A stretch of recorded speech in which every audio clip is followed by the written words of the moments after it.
I am Mona, and I will be reading Angus, the messenger, the old man, the second doctor, and the servant. Okay, you've been reading Servant Act 5, Scene 3, and Messenger Act 1, Scene 5, just to specify, Yes. So people aren't jumping on top of each other. Jennifer. Okay, I'm Jennifer Finger. I'm in Houston, Texas. I'm reading Macbeth, the captain, the first apparition, third witch, second murderer, and Fleance. So far, so good. Carolyn. Hi, I'm Carolyn. I'm in Brooklyn, and I'm reading Duncan, the second witch, messenger in Act 4, Donald Bain, second lord, and just the English doctor, correct? Right. Great. This reminds me of a story I'll tell later. Mel Blanc and the Jack Benny show. Brandon. Yeah, hi, I'm Brandon. I'm in Harlem, New York, and I am reading Lady Macbeth and young Seaward. Right. Missy. Hi, I'm Missy Mendoza. I'm Australian born and bred, but I currently live in Christchurch in New Zealand, and I'm going to be playing Lady Macduff, third murderer, old man, and Manieth. Actually, I gave old man to Mona. That's fine. But you will also be reading third apparition, third as well as. Oh, but Jennifer Finger just said that she's playing it. She's the first apparition. Oh, okay, right, okay, and I'm playing third apparition also. Yep. Lady Macduff, third apparition, third murderer, and Manieth. That's right. Vivian. Hi, I'm Vivian. I'm in northern New Jersey, and I'm playing the first witch, Malcolm, the first murderer, and the first lord. Mark? Okay. Hi, I'm Mark. I'm doing Lennox, the servant in Act 3, Scene 1, Seward, the porter, and it says son, which I had assumed was Fleance, Banquo's son, but somebody else said Fleance. Can you clarify what whose son that is? I will do so right now. So that's. Jennifer said Fleance. Yes, Fleance. Yeah, I had assumed son was Banquo's son, Fleance, but then somebody else said Fleance. So. Yes. We shall fix this. Sorry, I'm getting all these notifications. Sorry.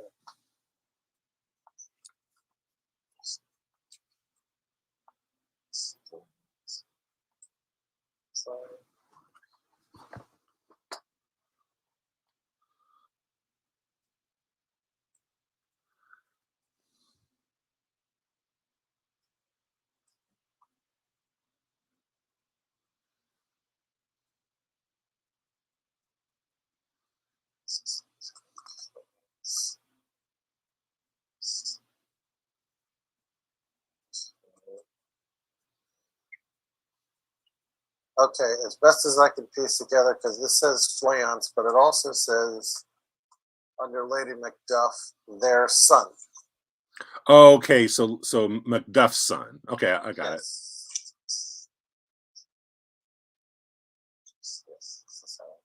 Okay, Maria.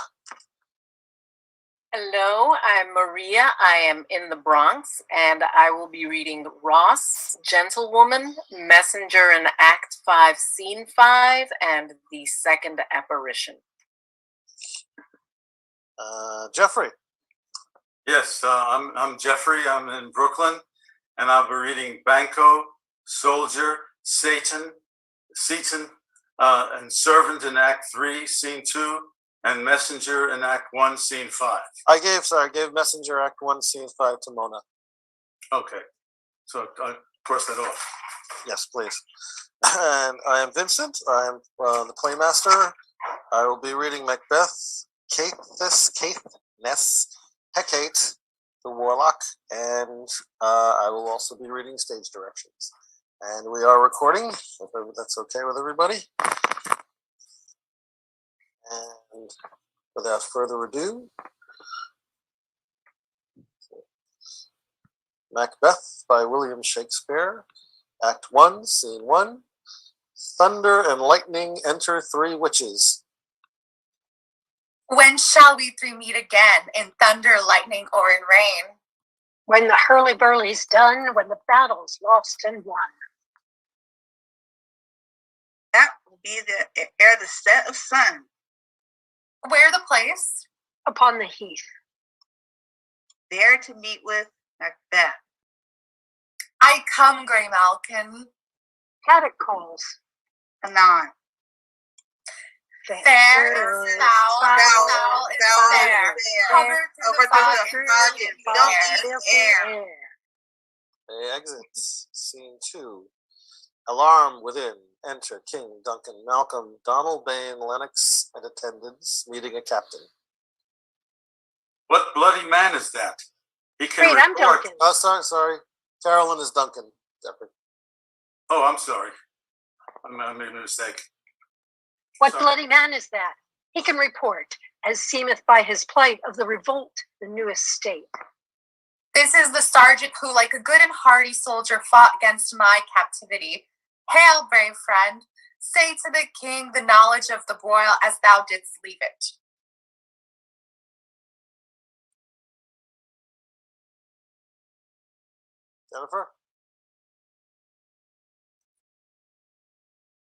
Jennifer? Doubtful it stood, and two spent swimmers that to cling together and choke their art. The merciless Macdownwade, worthy to be a rebel. For to that, the multiplying villainies, your captain. Yeah, I'm captain. Go ahead. Doubtful it stood, as two spent swimmers that did cling together and choke their art. The merciless MacDonald, worthy to be a rebel. For to that the multiplying villainies of nature do swarm upon him. From the western isles, of kerns and gallowglasses is supplied. And fortune, on his damned quarrel smiling, shall like a rebel's whore. What else to weep? For brave Macbeth, while he deserves that name, disdaining fortune with his brandished steel, which smoked with bloody execution, like valor's minion carved out his passage till he faced a slave, which ne'er shook hands, nor bade farewell to him, till he unseated him from the nave to the chops, and fixed his head upon our battlements. Oh, valiant cousin, worthy gentleman. As once the sun gave his reflection, shipwrecking storms and direful thunders break. So from that spring whence comfort seemed to come, discomfort swells. Mark, King of Scotland, mark. No sooner justice had, with valor armed, compelled these skipping currents to trust their heels. But the Norwegian lords, surveying vantage, with furbished arms and new supplies of men, began a fresh assault. Dismayed not this our captains, Macbeth and Banquo? Yes, the sparrow's eagles or the hare of the lion. If I say sooth, I must report they were as cannons, overcharged with double cracks. So they doubly redoubled strokes upon the foe. Except they meant to bathe in reeking wounds or memorize another Golgotha, I cannot tell. I am faint. My gashes cry for help. So well thy wounds become thee as thy wounds.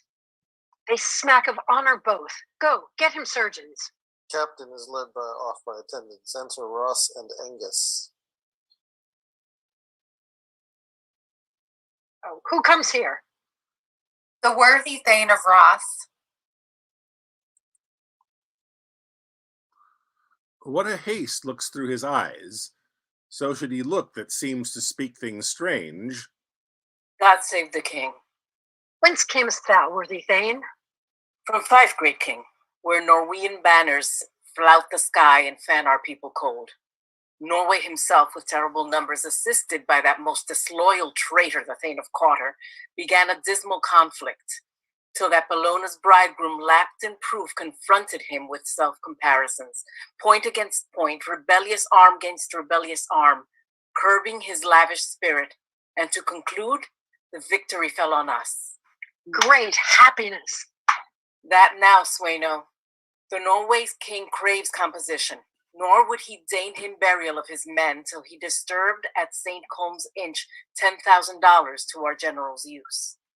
No more that Thane of Cawdor shall deceive our bosom interest. Go, pronounce his present death, and with his former title greet Macbeth. I'll see it done. What he hath lost, noble Macbeth hath won. They exit scene 3. Thunder. Enter the 3 witches. Where hast thou been, sister? Killing swine. Sister, where thou? A sailor's wife had chestnuts in her lap, and munched and munched and munched. Give me, quoth I. Aroint thee, witch, the rum-fed Runyon cries. Her husband's to Aleppo gone, master of the tiger. But in a sieve I'll thither sail, and like a rat without a tail, I'll do. I'll give thee wind. Oh, kind. That's kind. And I another. I myself have all the other, and the very ports they blow, all the quarters that they know in the shipman's card. I'll drain him dry as hay. Sleep shall neither night nor day hang upon his penthouse lid. He shall live a man forbid. Weary 7 nights 9 times 9 shall he dwindle, peak, and pine.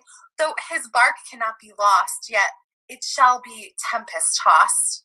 Look what I have. Show me, show me.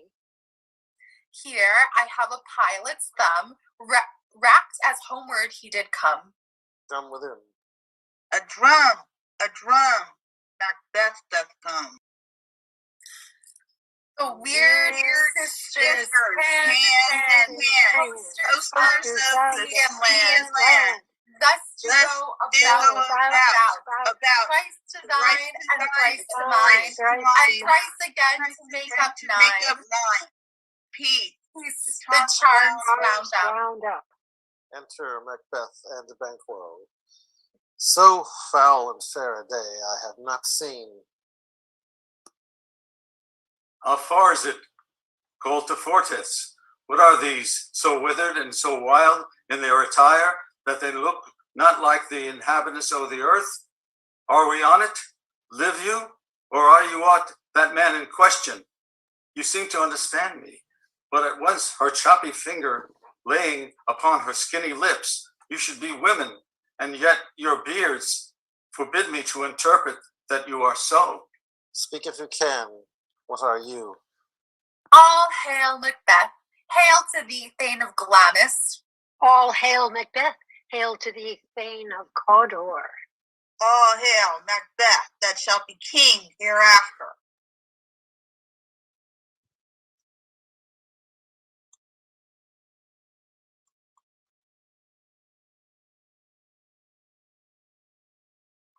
Jeffrey?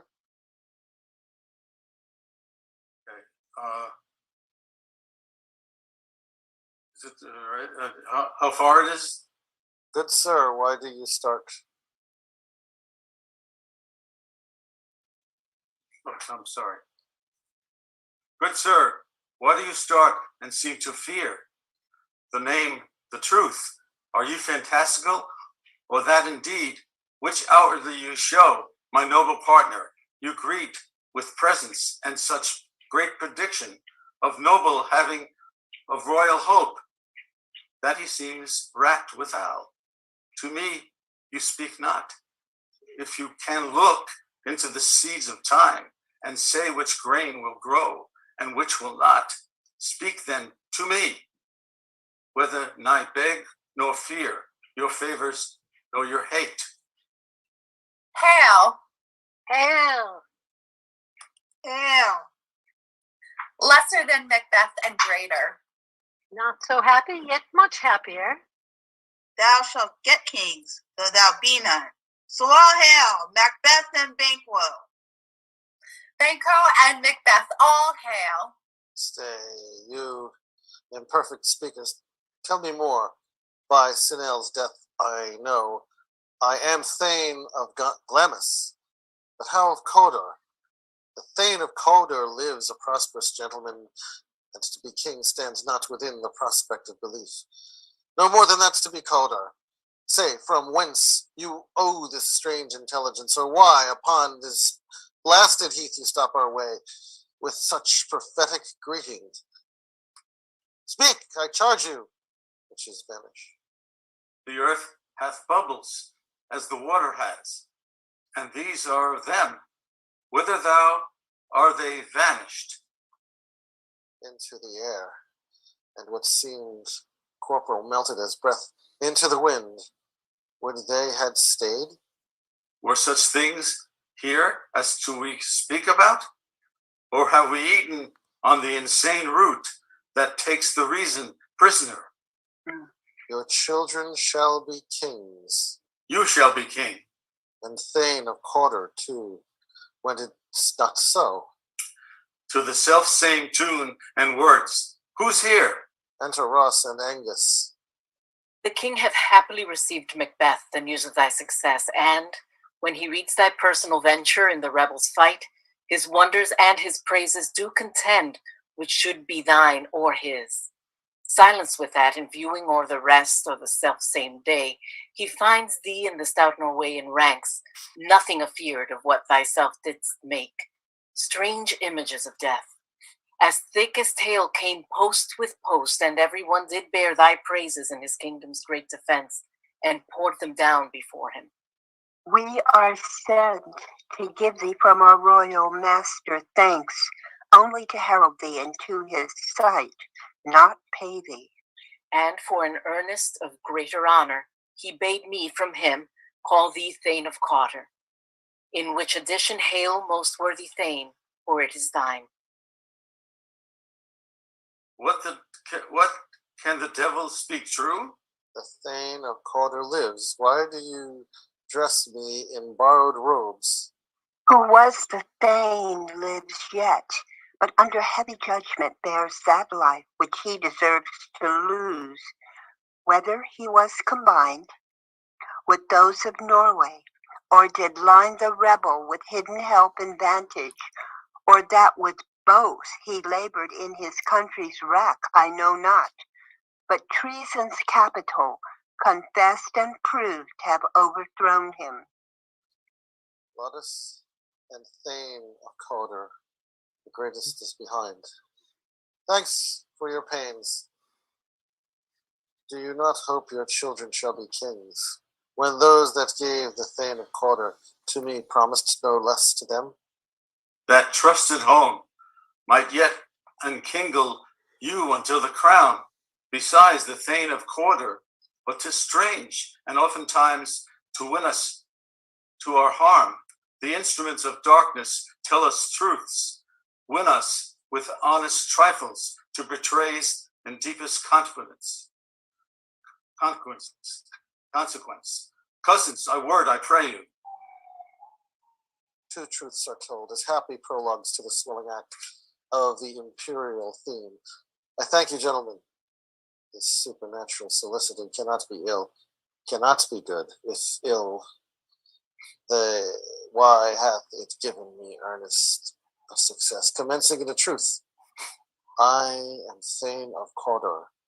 If good, why do I yield to that suggestion whose horrid image doth unfix my hair and make my seated heart knock at my ribs against the use of nature? Present fears are less than horrible imagings. My thought, whose murder yet is but fantastical, shakes so my single state of man. That function is smothered in surmise, and nothing is but what is not. Look how our partners wrapped. If chance will have me king, why chance may crown me without my stir. New honors come upon him, like our strange garments, cleave not to the mold, but with the aid of use. Come, what come may, time and the hour runs through the roughest day. Worthy Macbeth, we stay upon your leisure.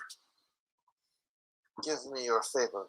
My dull brain was wrought with things forgotten. Kind gentlemen, your pains are registered where every day I turn the leaf to read them. Let us toward the king. Think upon what hath chanced, and at more time, the interim having weighed it, let us speak our free hearts to each to other. Very gladly. Till then enough.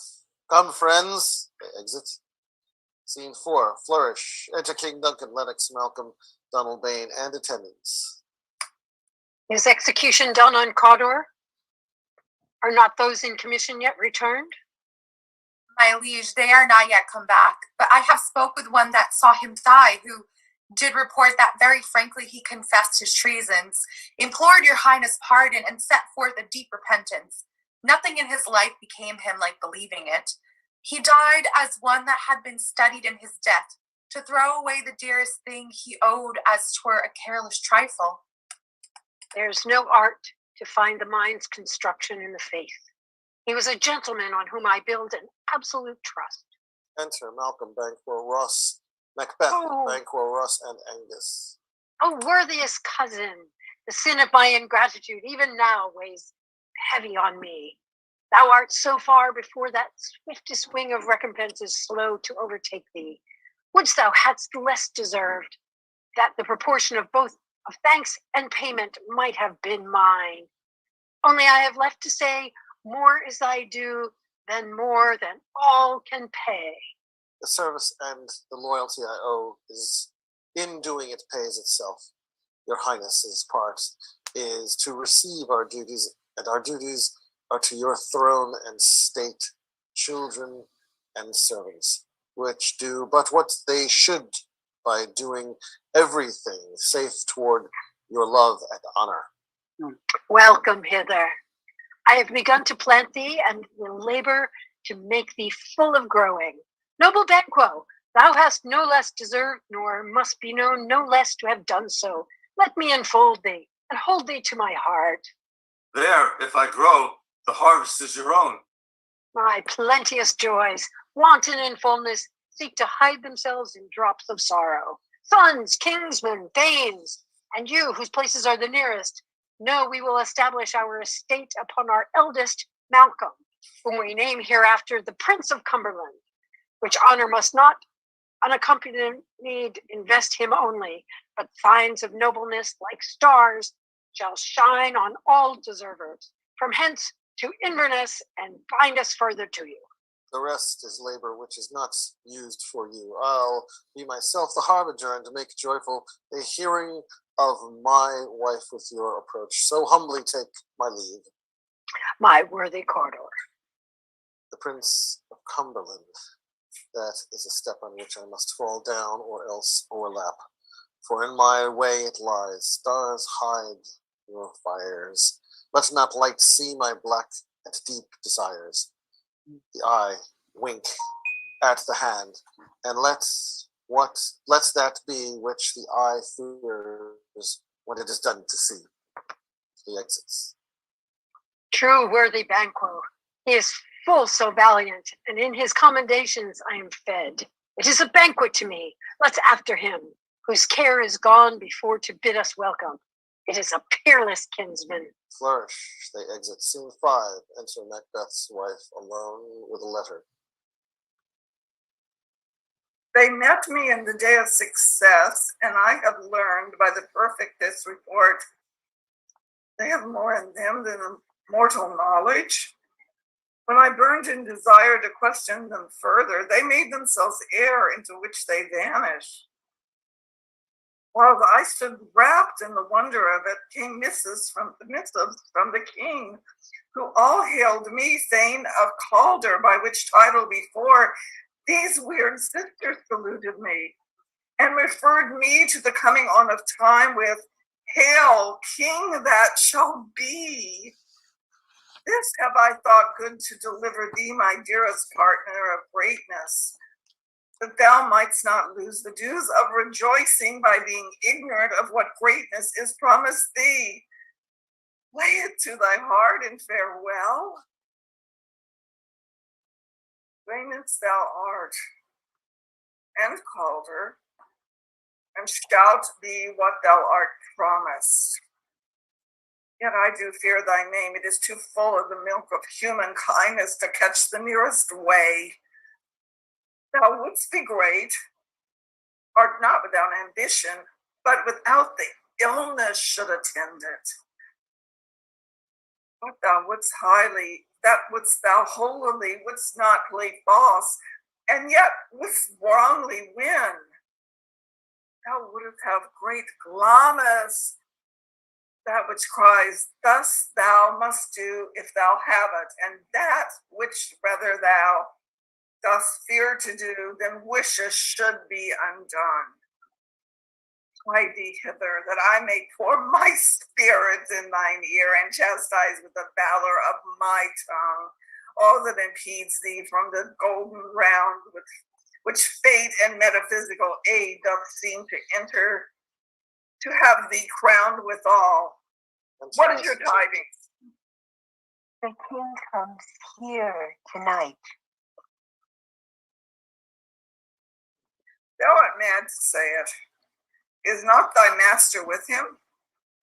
Who weren't so would have informed for preparation. So please you, it is true. Our Thane is coming. One of my fellows hath the speed of him, who almost dead for breath has scarcely more than would make up his message. Give him tending. He brings great news. Messenger exits. The raven himself is horse that croaks the fatal entrance of Duncan under my battlements. Come, you spirits that tend on mortal thoughts, unsex me here, and fill me from the crown to the toe, top full of direst cruelty.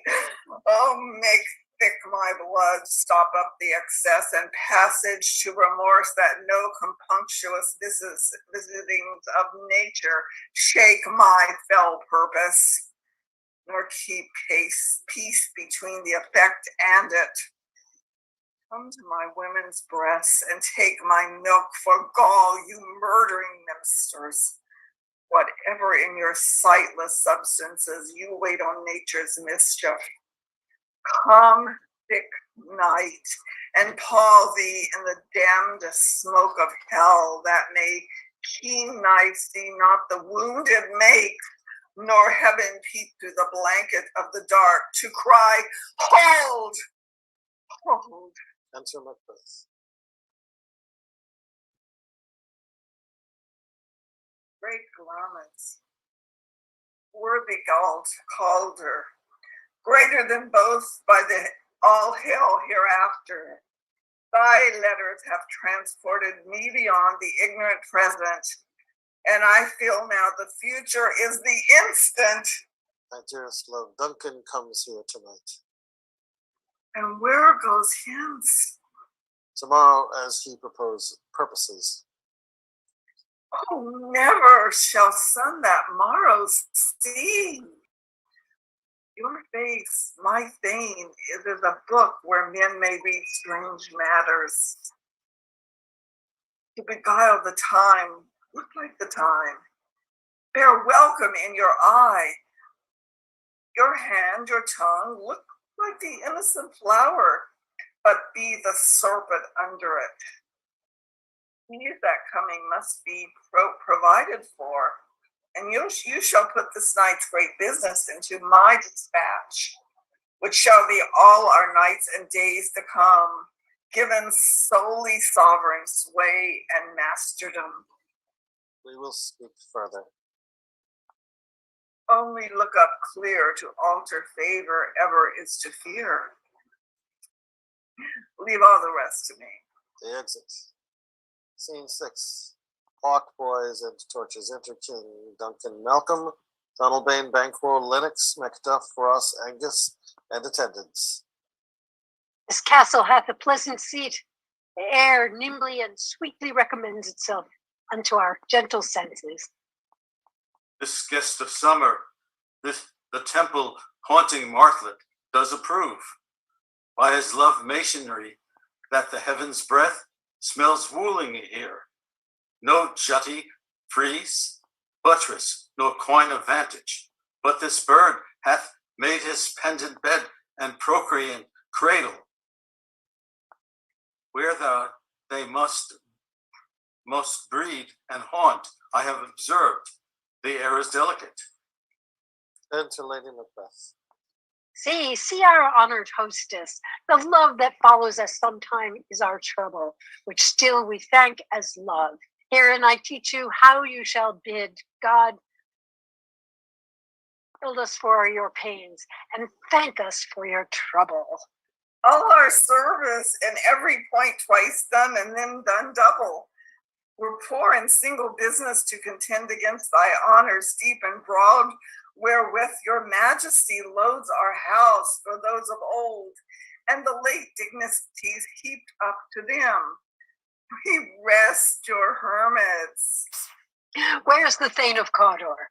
We coursed him at the heels and had a purpose to be his purveyor, but he rides well, and his great love, sharp as his spur, hath helped him to his home before us.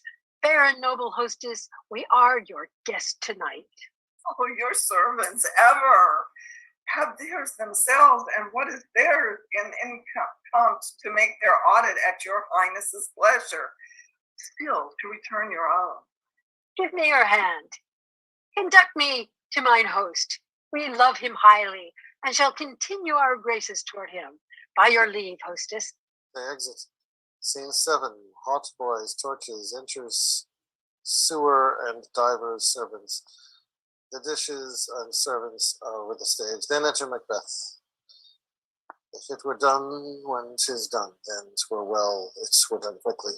If the assassination could trammel up the consequence and catch with his surcease success, that but this blow might be the be-all and the end-all here. But here upon this bank and shoal of time, we'd jump the life to come. But in these cases, we still have judgment here, that we but teach bloody instructions, which, being taught, return to plague the inventor. This even-handed justice commands the ingredients of our poisoned chalice to our own lips. He is here in double trust, first as I am his kinsman and his subject, strong both against the deed, then as his host, who should against his murderers shut the door, not bear the knife myself. Besides, this Duncan hath borne his faculties so meek, hath been so clear in his great office, that his virtues will plead like angels, trumpet-tongued against the deep damnation of his taking off. It's pity, like a naked newborn babe striding the blast, or heaven's cherubim horsed upon the sightless couriers of the air, shall blow the horrid deed in every eye, that tears shall drown the wind. I have no spur to prick the sides of my intent, but only Baltimore wish o'erleaps itself and falls on the other. Lady Macbeth. Oh, now what's news? You're muted, Brennan. He has almost stopped. Why have you left the chamber? He asks for me. No, you not, he has. We will proceed no further in this business. He hath honored me of late, and I have brought golden opinions from all sorts of people, which would be worn now in their newest gloss. Not cast aside so soon. Was the hope drunk wherein you dressed yourself? Hath it slept since? And wakes it now to look so green and pale at that it did so freely? From this time such I account thy love. Art thou afeard to be the same in thine own act and valor as thou art in desire? Wouldst thou have that which thou esteemest the ornament of life, and live a coward in thine own esteem, letting I dare not wait upon I would, like the poor cat in the adage? For thee, peace, I dare do all that may become a man. Who darest do more is none. What beast was it then that made you break this enterprise to me? When you durst do it, then you were a man. and to be more than what you were, you would be so much more than man. Nor time nor place is in it here, and yet you would make both. They have made themselves, and that their fitness now does make you. I have given suck, and I know how tender 'tis to love the babe that milks me. I would, while it was smiling in my face, have plucked my nipple from its boneless gums and dashed the brains out, had I so sworn as you have done to this. If we should fail. We fail? Through your courage to the sticking place and will not fail. When Duncan is asleep, where to the rather shall this day's hard journey soundly invite him? His two chamberlains will I with wine and wassail to convince that memory, the warder of the brain, shall be a fume, and the receipt of reason a limbeck only. When in a swinish sleep their drenched natures lie as in a death, what cannot you and I perform upon the unguarded Duncan? What not put upon his spongy officers who shall bear the guilt of our great will? Bring forth male children only, for thy undaunted metal should compose nothing but males. Will it not be received when we have marked with blood those sleepy two of his own chamber and used their very daggers, that they have done it? Who dares receive it other? And we shall make our griefs and clamor roar upon his death. I am settled and bent up, each corporal agent to this terrible feat. Away, and to mock the time with fairest show. False face must hide what the false heart doth know. They exit, enter Banquo and Fleance with a torch before him.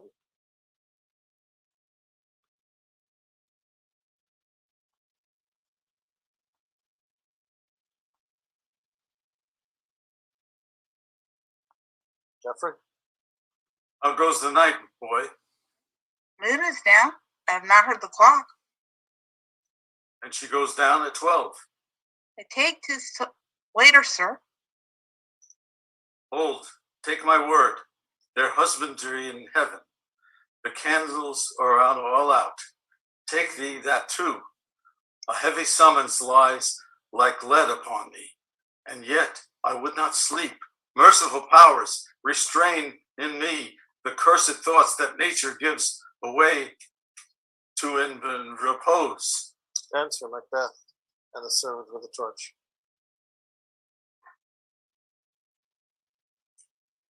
Give me my sword. Who's there?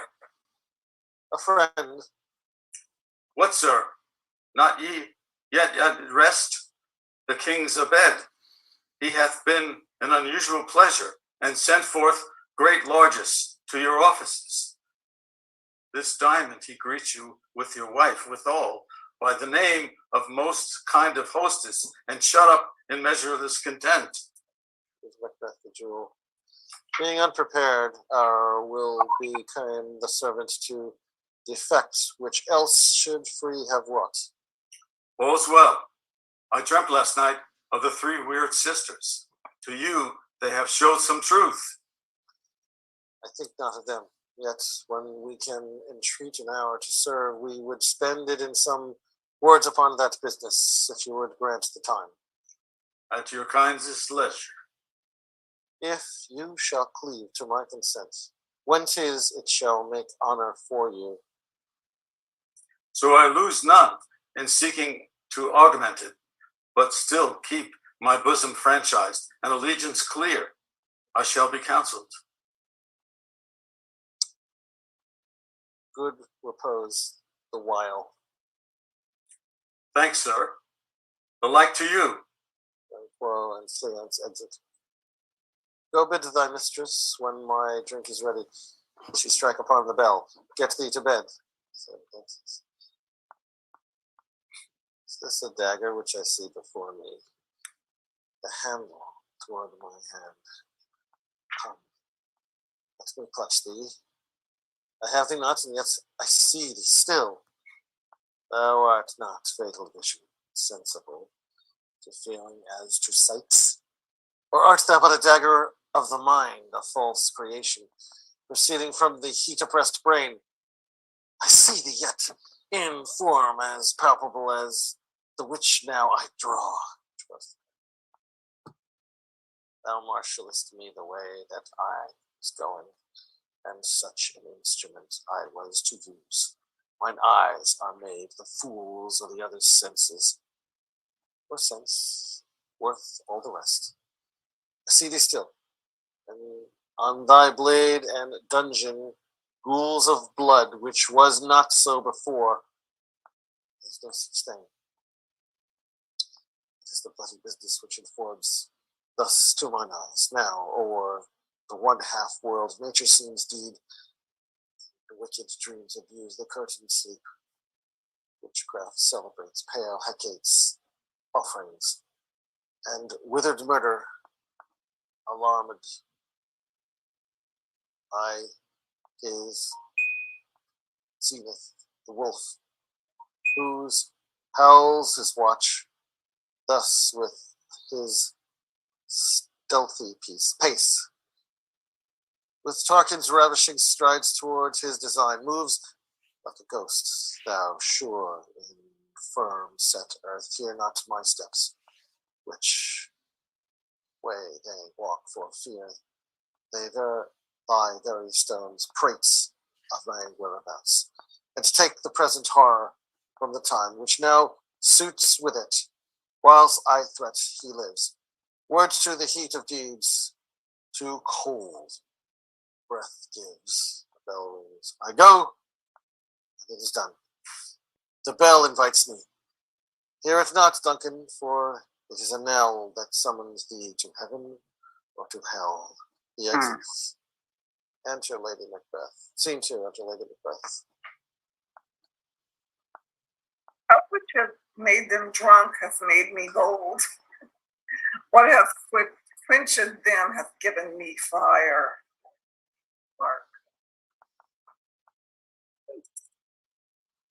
It was the owl that shrieked the fatal bellman, which gives the sternest good night.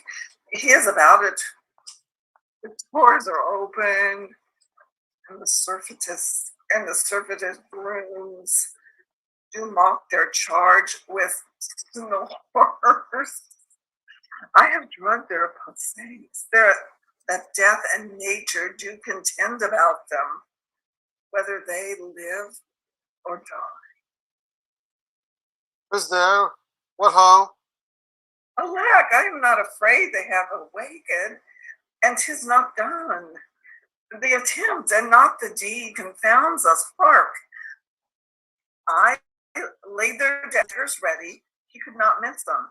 Had he not resembled my father as he slept, I had done it. So Macbeth with bloody daggers. My husband. I have done the deed. Didst thou not hear the noise? Oh, I heard the owl scream and the crickets cry. Did not you speak? When? How? As I descended? Why? Hark, who less of the second chamber? Lies in the second chamber. Oh, no pain. This is a sorry sight. A foolish thought to say a sorry sight. There's one did laugh and sleep, and one cried murder, that they did wake each other. I stood and heard them, but they did say their prayers and addressed them again to sleep. The two are lodged together. One cried, God bless us and amen. The other, as they had seen me with these hangman's hands, listening their fear, I could not say amen when they did say God bless us. Oh, consider it not so deeply. But wherefore could not I pronounce amen? I had most need of blessing, and amen stuck in my throat. These deeds must not be thought. After these ways, so It will make us mad. Methought I heard a voice cry, sleep no more. Macbeth does murder sleep, and the innocent sleep. Sleep that knits up the raveled sleeve of care, the death of each day's life, sore labor's bath. Balm of hurt minds, great nature's second course, chief nourisher in life's feast. What do you mean? Still cried, sleep no more to all the house. Glamis hath murdered sleep, and therefore Cawdor shall sleep no more. Macbeth shall sleep no more. Who was it that thus cried? Why, worthy Thane, you did unbend your noble strength to think so brain sickly of things. Go get some water and wash this filthy witness from your hand. Why did you bring these daggers from the place? They must lie there. Go carry them and smear the sleepy grooms with blood. I'll go no more. I am afraid to think what I have done. Look on it again, I dare not. Infirm of purpose, give me the daggers. The sleeping and the dead are but as pictures. To the eye of childhood that fears a painted devil. If you do bleed, I'll gild the faces of the grooms withal, for it must seem their guilt. She exits with daggers, knock within. Hence, what is that knocking? Cows with me when every noise appalls me. That hands are here. Ha! They pluck out mine eyes. With all great Neptune's ocean wash this blood clean from my hand? No, this my hand will rather the multitudinous seas in Carnadine, making the green one red into Lady Macbeth. My hands are of your color, but don't seem to wear a white, so white. Knock. I hear a knocking at the south entry. Retire we to our chamber. A little water cleans us of this deed. How easy it has been. Your constancy hath left you unattended. Knock. More knocking. Get on your nightgown. This occasion call us and show us to be watchers. Be not lost so poorly in your thoughts. To know my deed, 'twere best not know myself. Wake, Duncan, with thy knocking, I would thou couldst. I exit. Scene 3. Knocking within. Enter the porter. Oh, here's a knocking indeed. If man were porter of Hellgate, he should have all turning the key. Knock, knock, knock. Who's there in the name of Beelzebub? Here's a farmer that hanged himself on expectation of plenty. Come in time. Have napkins enow about you. Here you'll swear for it. Knock, knock. Who's there in the other devil's name? Faith. Here's an equivocator that could swear in both the scales against either scale, who committed treason enough for God's sake, yet could not equivocate to heaven. Oh, come in, equivocator!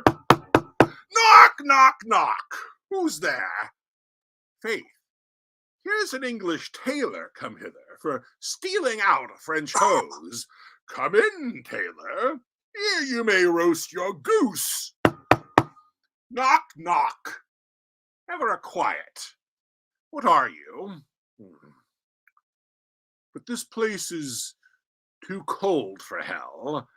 I'll devil porter it no further. I had thought to have let in some of all professions that go the primrose way at the everlasting bonfire. Anon! Anon! I pray you, remember the porter. Is it so late, friend, ere you went to bed that you lie so late?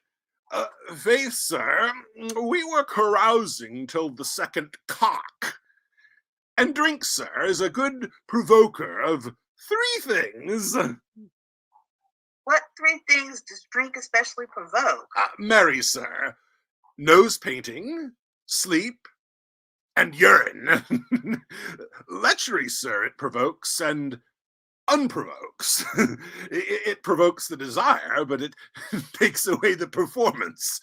Therefore, much drink may be said to be an equivocator with lechery. It makes him and it mars him. It sets him on and it takes him off. It persuades him and disheartens him. It makes him stand to and not stand to. And in conclusion, equivocates him in his sleep, and giving him the lie, leaves him. I believe drink gave you the lie last night. That it did, sir, the very throat on me. But I requited him for his lie, and I think, being too strong for him, thought he took up my legs sometime, yet I made a shift to cast in. Is the master stirring? Enter Macbeth. I'm knocking has awaked him. Here he comes. Porter exits. Good morrow, noble sir. Good tomorrow, both. Is the king stirring, worthy Thane? Not yet. He did command me to call timely on him. I have almost slipped the hour. I'll bring you to him. I know this is a joyful trouble to you, but yet 'tis one. The labor we delights in physics pain. This is the door. I'll make so bold to call, for 'tis my limited service. Macbeth exits. Goes the king hence today? He does. He did appoint so. Night has been unruly. Where we lay, our chimneys were blown down, and as they say, lamentings heard in the air, strange screams of death, and prophesying with accents terrible of dire combustion and confused events, new hatched to the woeful time. The obscure bird clamored the livelong night. Some say the earth was feverish and did shake. 'Twas a rough night. My young remembrance cannot parallel a fellow to it. Enter Macbeth. Oh, her! Tongue nor heart cannot conceive nor name thee. What's the What's matter?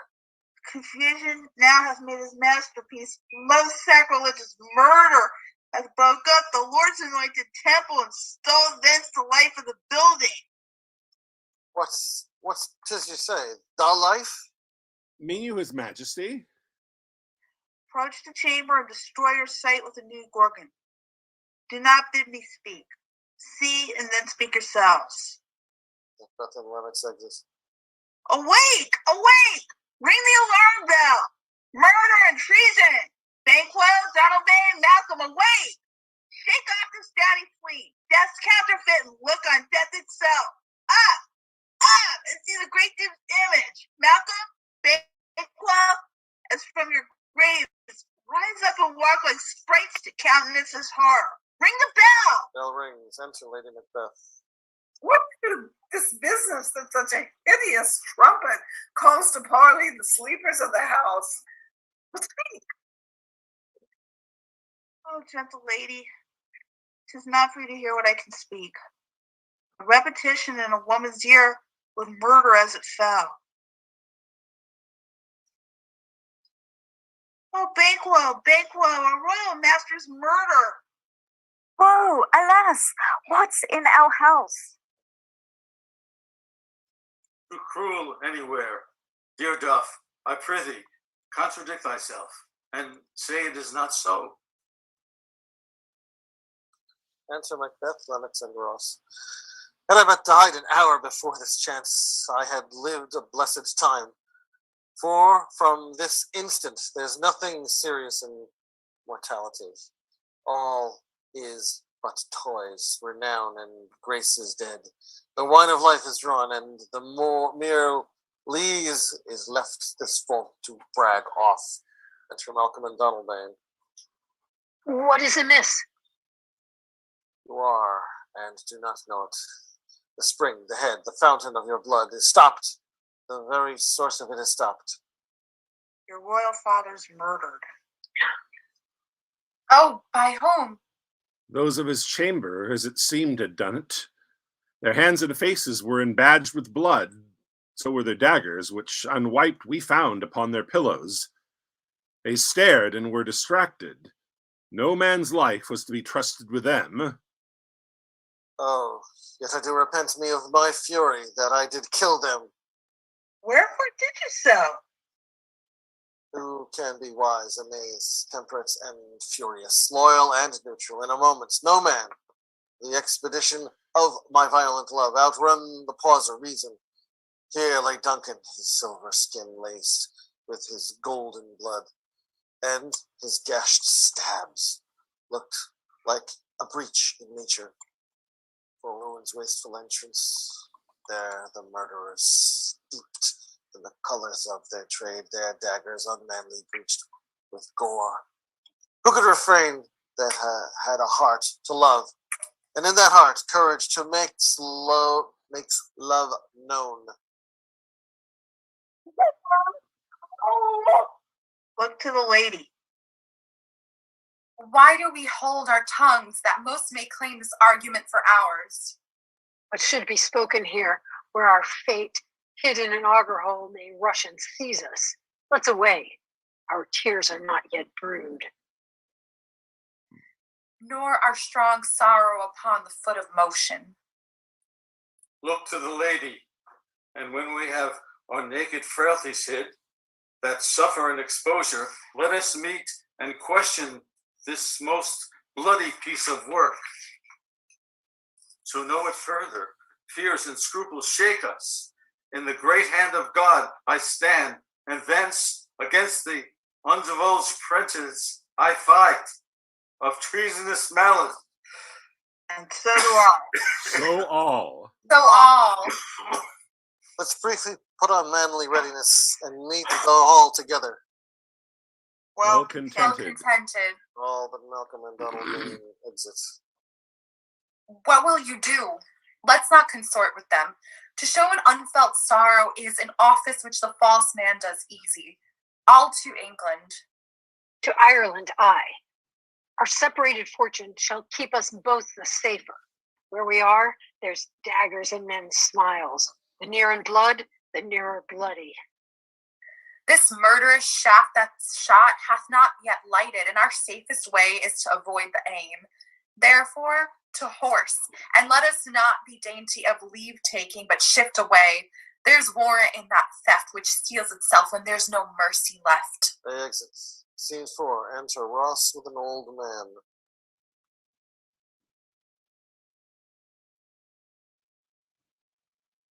Mona, you're muted. No. Sorry. 70 I can remember well, within the volume of which time I've seen hours dreadful and things strange, but this sore night had trifled former knowings. Ah, good father, thou seest the heavens as troubled with man's act threatens his bloody stage. By the clock 'tis day, and yet dark night strangles the traveling lamp. Is tonight's predominance or day's shame that darkens does the face of earth and tomb when living light should kiss it? 'Tis unnatural, even like the deed that's done. On Tuesday last, a falcon, towering in her pride of place, was by a mousing owl hawked at and killed. And Duncan's horses, a thing most strange and certain, beauteous and swift, the minions of their race, turned wild in nature, broke their stalls, flung out, contending against obedience as they would make war with mankind. 'Tis said they ate each other. They did so, to the amazement of mine eyes that looked upon it. Enter Macbeth. Here comes the good Macduff. How goes the world, sir, now? Why, see you not? Is it known who did this more than bloody deed? Those that Macbeth has slain. Alas the day, what good could they pretend? They were sea-warned. Malcolm and Donalbain, the king's 2 sons, are stolen away and fled, which puts upon them suspicion of the deed. against nature still, thriftless ambition that will raven up thine own live's means. Then 'tis more like the sovereignty will fall upon Macbeth. He is already named and gone to Scone to be invested. Where is Duncan's body? Carried to Combe Kill, the sacred storehouse of his predecessors and guardian of their bones. Will you to Scone? No, cousin, not to Fife. Well, I will thither. Well, may you see what things done well done there. Adieu, lest our old robes sit easier than our new. Farewell, father.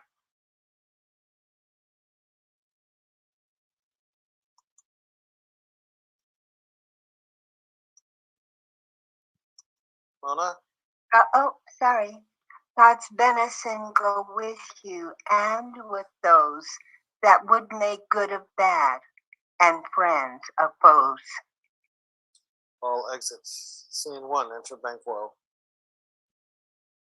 Thou hast it now, King, Corder, Glamis, all, as the weird women promised, and I fear thou hast played most foully for it.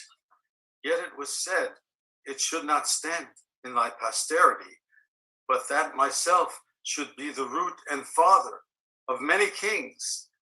If there come truth from them, as upon thee, Macbeth, their speeches shine, why, by the verities of thee made good, may they not be my oracles as well, and set me up in hope, but hush, hush, no more.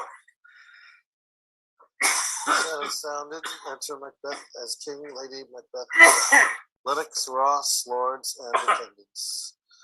Here's our chief guests. If he had forgotten,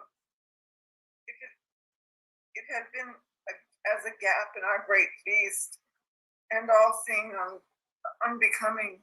Tonight we hold a Solomon supper, sir, and I'll request your presence. Let your highness command upon me, to which my duties are with the most indissocible tie forever knit. Ride you this afternoon? Aye, my lord, my good lord. We should have else desired your good advice, which still hath been both grave and prosperous in this day's council. But we'll take tomorrow. Is it far you ride? As far, my lord, as will fill up the time. 'Twas this and supper. Go not to my horse, the better. I must become a bar of the night, for a dark hour or twain. Fail not our feast.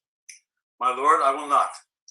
We hear our bloody cousins are bestowed in England and in Ireland, not confessing their cruel parricide,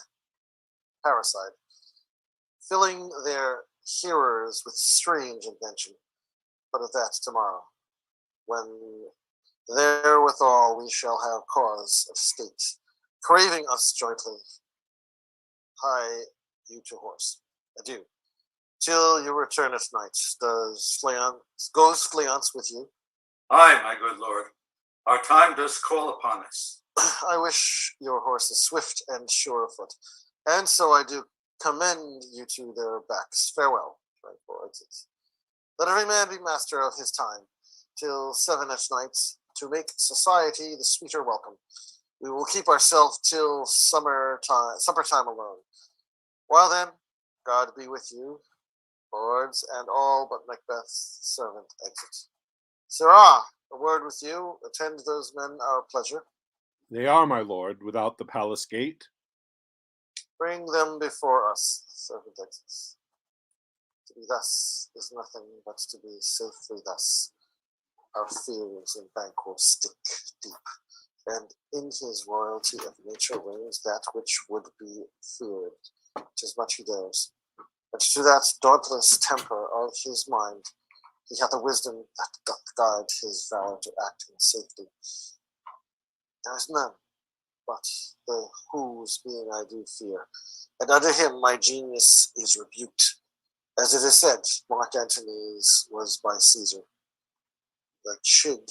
He chid his sisters when first they put the name of king upon me, and bade them speak to him. Then, prophet-like, they hailed him father to a line of kings. Upon my head they placed a fruitless crown, put a barren scepter in my grip, thence wrenched with an unlinealed hand. No son of mine succeeding. Be so, for Banquo's issue have I filed my mind. For them the gracious Duncan have I murdered, but rancors in the vessel of my peace.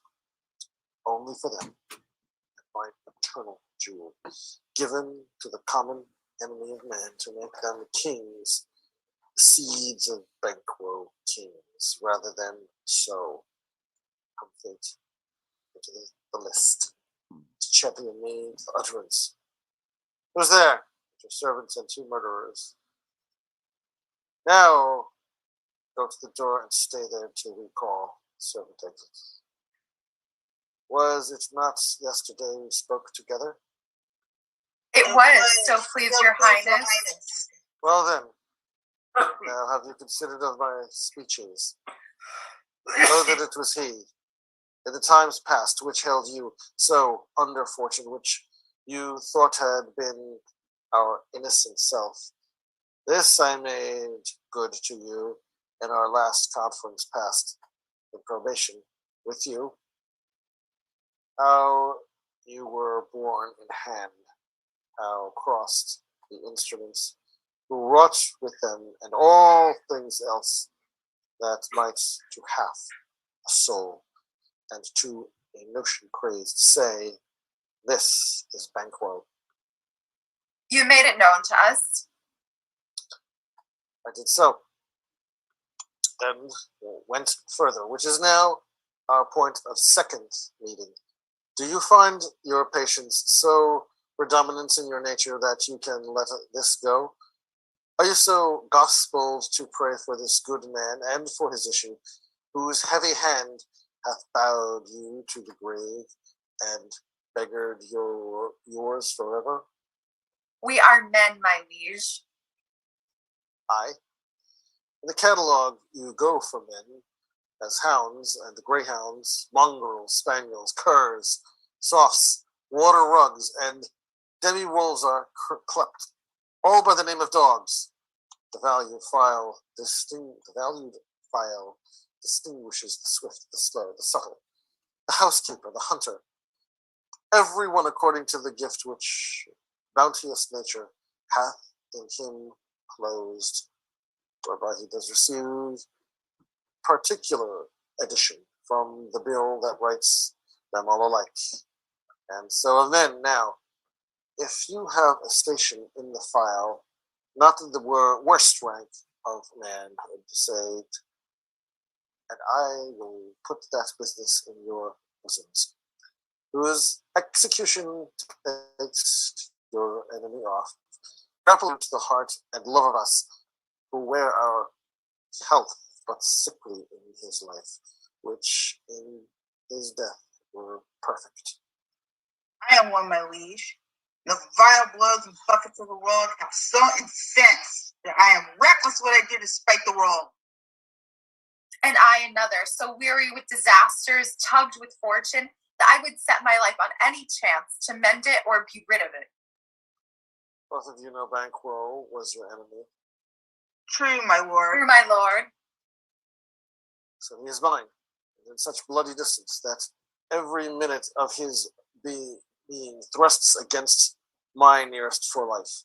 And though I could with barefaced power sweep him from my sight, and bid my will avouch it, yet I must not, for certain friends that are both his and mine, whose lives I may not drop, but wail his fall, who I myself struck down.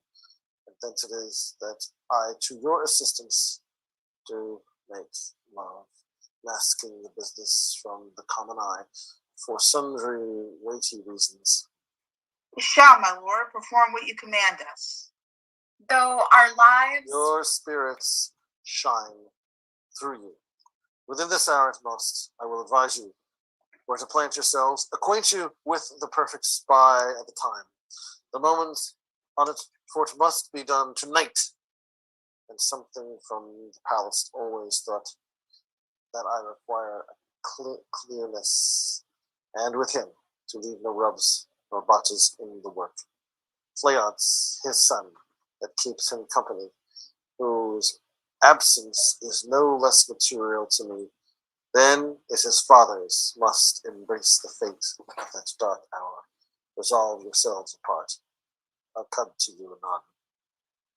We are We are resolved. resolved, my lord. I will call upon you straight. Abide within. Murderers exit. It is completed. Banquo thy soul's flight. If it find heaven, must find it out tonight. The exits. Enter Macbeth's lady and the servant. Then Lady Macbeth, sorry, then. Is Banquo gone from court? Aye, madame, but he returns again tonight. Say to the king I would attend his leisure for a few words. Madam, I will.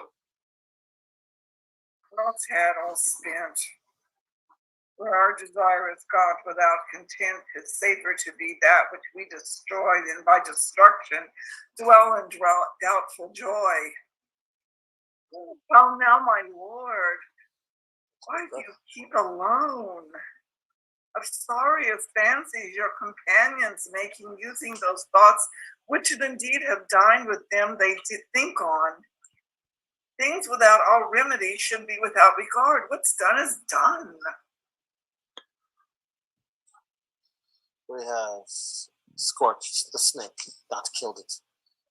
She'll close and be herself whilst our poor Malice remains in danger of her forward tooth.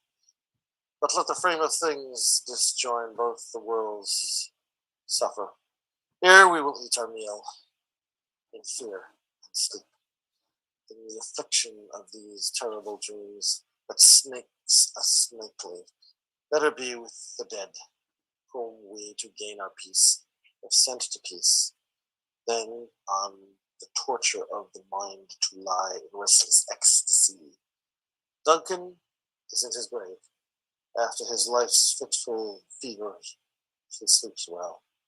Treason has done his worst, nor steel, nor poison, malice domestic, foreign levy, nothing can touch him further. Come on, gentle my lord.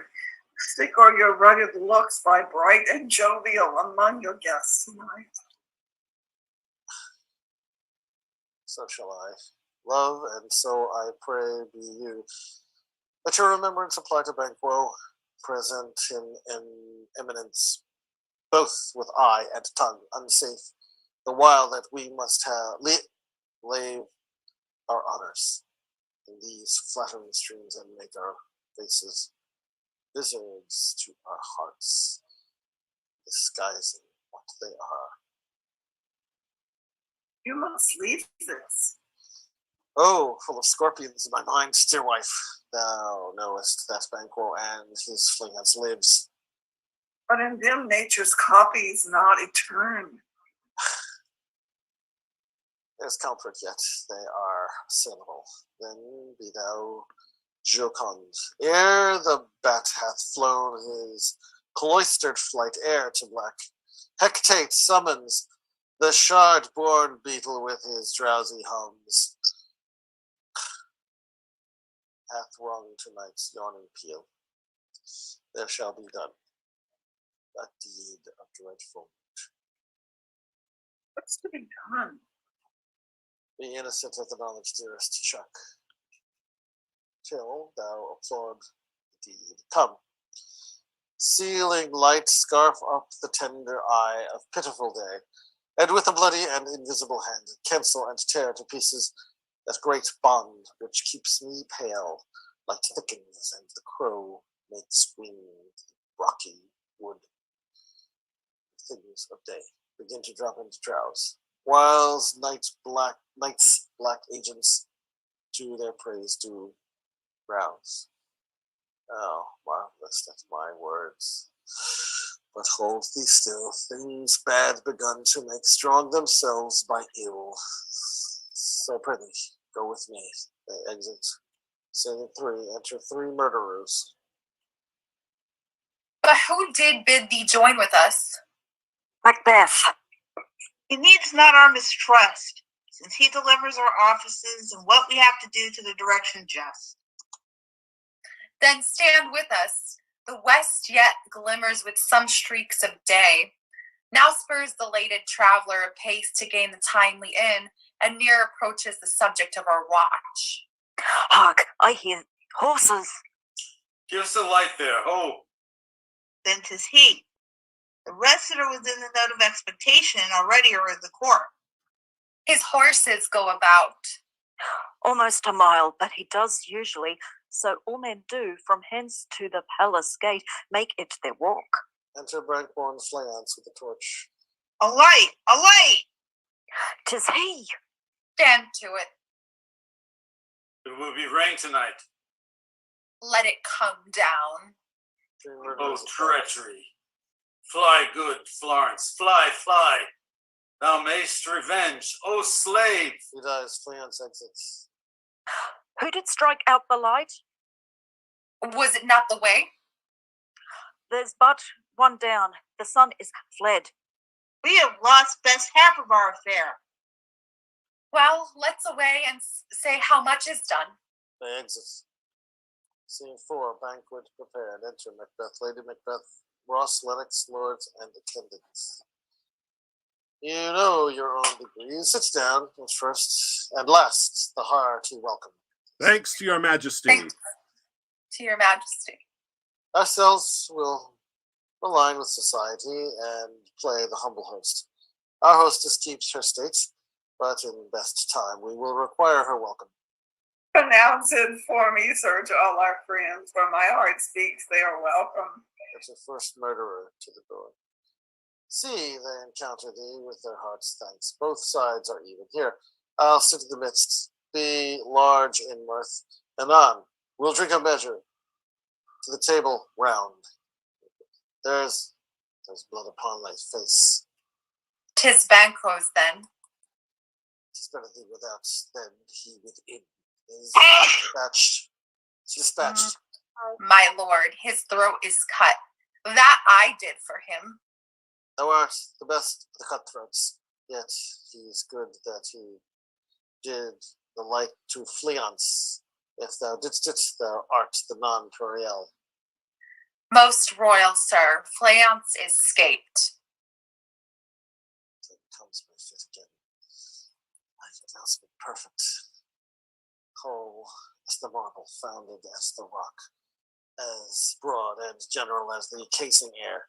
By now I am cabined, cribbed, confined, bound into saucy doubts and fears. But Banquo's safe. Aye, my good lord, safe in a ditch he bides, with 20 trenched gashes on his head, the least a death to nature. Thanks for that. There the grown serpent lies. The worm that's fled hath nature. That in time will then breed. No breed of the present. Get to the gone. Tomorrow we'll hear ourselves again.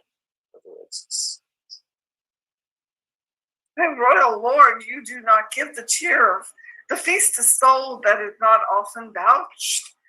Well, 'tis a making, 'tis given with welcome, to feed were best at home. From thence the sauce to meat is ceremony. Meeting were bare without it. It's the ghost of Banquo's. It's Macbeth's place. May it please Now, sweet remembrance. Now, good digestion wait on appetite, and health on both. May it please your highness sit. Here had we now our country's honor roofed, were the graced person of our Banquo present, or may I rather challenge for unkindness than pity for mischance. His absence, sir, lay blame upon his promise. Please to your highness to grace us with your royal company. The table's full. Here is a place reserved, sir. Where? Here, my good lord.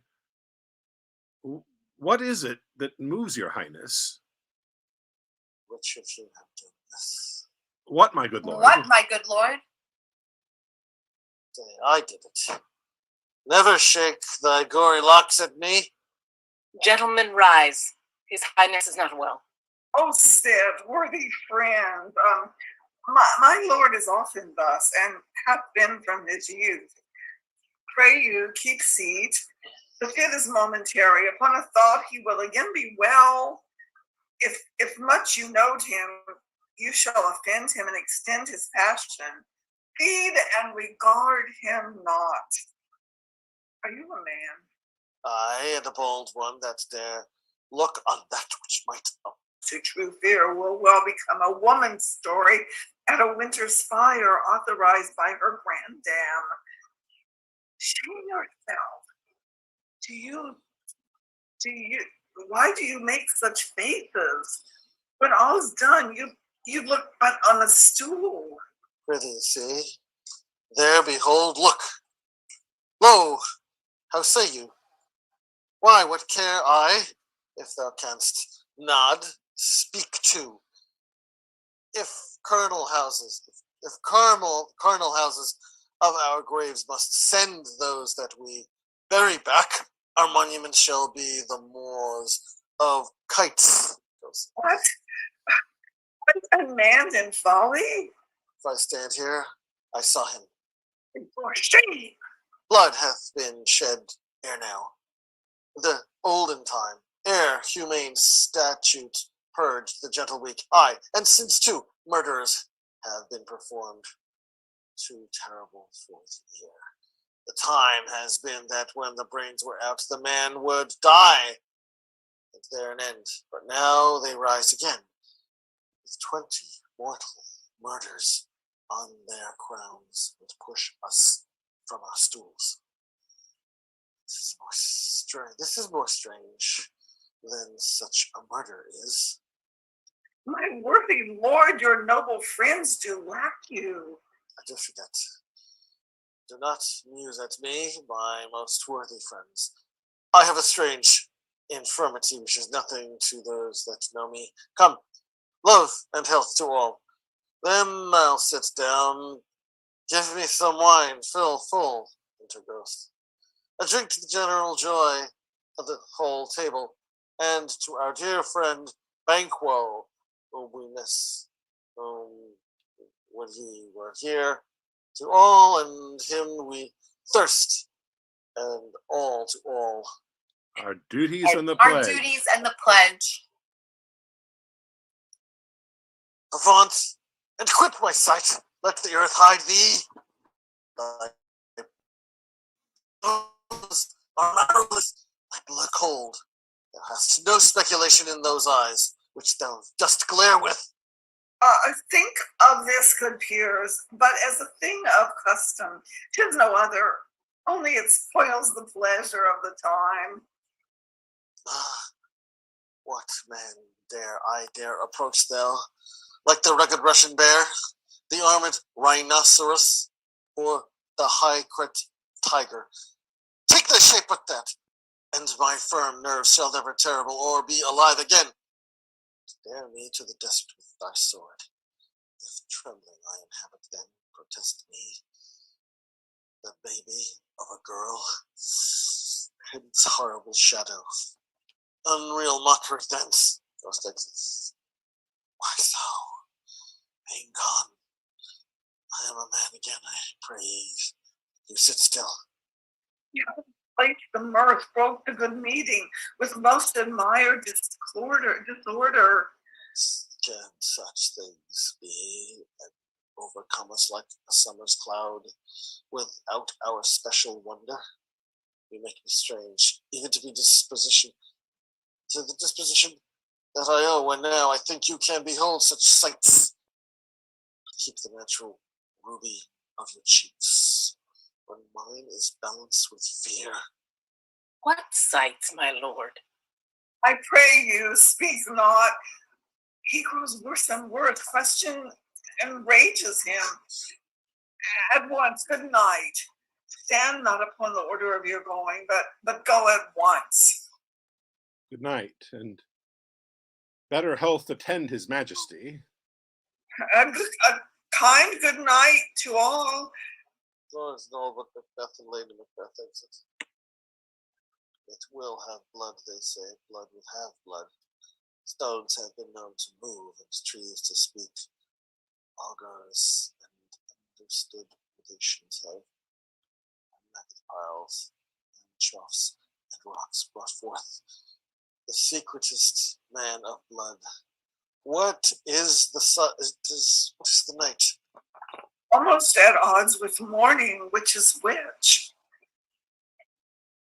How sayest thou that Macduff denies his person at our great bidding? Did you send to him, sir? I hear it, by the way, but I will send. There's not a one of them, but in his house I keep a servant's feed. I will tomorrow, at bedtimes, I will to the good sisters, more shall they speak. For now I am bent to know, by the worst means the worst, for mine own good all causes shall give way. I am in blood, stepped in so far that, should I wade no more, returning where as tedious as go o'er strange things I have in head that will to hand, which must be acted ere they may be scanned. You lack the season of all nature sleep. Come, go to sleep. My strange and self-abuse is the initiate fear that wants hard use. We are yet but young indeed. They exit. 5. Thunder, enter 3 witches, Hecate. Why, how now, Hecate? You look angrily. Have I not reason? Bedlams as you are, saucy and overbold, how did you dare to trade and traffic with Macbeth in riddles and affairs of death? And I, the mistress of your dreams, the close contriver of all harms, was never called to bear my part, or show the glory of our art, and which is worse, all you have done hath been but for a wayward son, spiteful and wrathful, who, as others do, loves for his own deeds, not for you to make amends now. Get you gone, and at the pit of Acheron, meet me in the morning. Thither he will come to know his destiny, our vessels, and put your spells. And your spells provide your charms and everything beside. I am for the air. This night I'll spend unto a dismal and fatal end. Great business must be wrought ere noon. Upon the corner of the moon there hangs a vaporous drop profound. I'll catch if ere it come to ground, and that, distilled by magic sleights, shall raise such artificial sprites as by the strength of their illusion shall draw him on to his confusion. He shall spurn fate, scorn death, and bear his hopes above wisdom, grace, and fear. You all know secretly his moral's chiefest enemy. He's a gun song. Hark! I am called. My little spirit, see, sits in a foggy cloud and stays with me. I can't exit, sings within, come away, etc. Come, let's make haste. She'll soon be back again. Scene 6, enter Lennox and another lord. My former speeches have but hit your thoughts, which can interpret further. Only I say things have been strangely born. The gracious Duncan was pitied of Macbeth. Marry, he was dead, and The right valiant Banquo walked too late, whom you may say, if please you, Fleance killed, for Fleance fled. Men must not walk too late, who cannot want the thought how monstrous it was for Malcolm and for Donalbain to kill their gracious father. Damned fact! How it did grieve Macbeth! Did he not straight in pious rage the two delinquents tear that were the slaves of drink and thralls of sleep? Was not that nobly done? Aye, and wisely too, for it would have angered any heart alive to hear the men deny it. So that I say, he has borne all things well, and I do think that had he Duncan's sons under the key, as and please heaven he shall not, they should find what 'twere to kill a father. So should Fleance. But peace. For from broad words and cause he failed his presence at the tyrant's feast, I hear Macduff lives in disgrace, sir. Can you tell me where he bestows himself? The second lord, the son of Duncan, from whom this tyrant holds the due of birth, lives in the English court and is received of the most pious Edward with such grace that the malevolence of fortune nothing takes from his high respect. Thither Macduff is gone to pray the holy king upon his aid to wake Northumberland and warlike Seward, that by the help of these, with him above to ratify the work, we may again give to our tables meat, sleep to our nights, free from our feasts and banquets bloody knives, do faithful homage and receive free honors, all which we pine for now. And this report hath so exasperate the king that he prepares for some attempt of war. Sent he to Macduff? He did, and with an absolute, "Sir, not I." The cloudy messenger turns me his back and hums, as who should say, "You'll rue the time that clogs me with this answer." All that well might advise him to a caution, to hold what distance his wisdom can provide. Some holy angel fly to the court of England and unfold his message ere he come, that a swift blessing may soon return to this our suffering country under a hand accursed. I'll send my prayers with him. Exits. Okay, and now we were going to take a 5-minute break. See everybody in 5 minutes. The recording has stopped.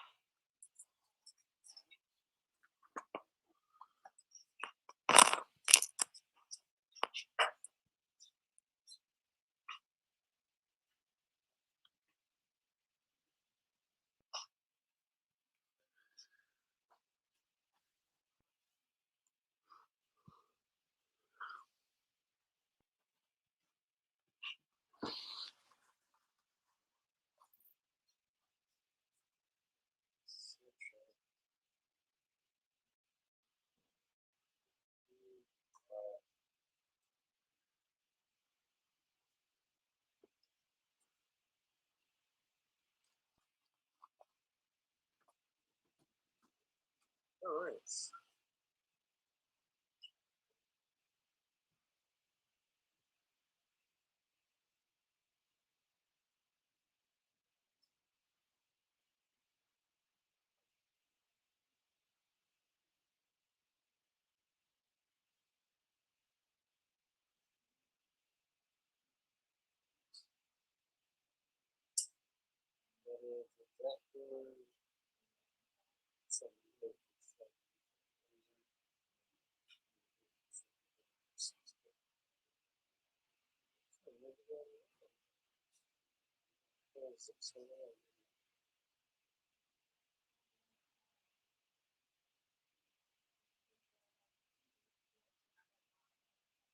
Nice.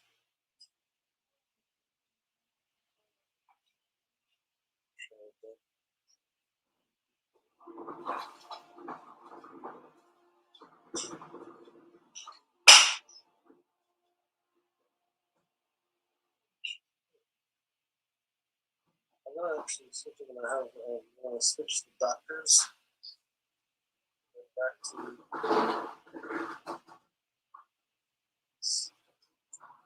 normal health.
Please, do them things.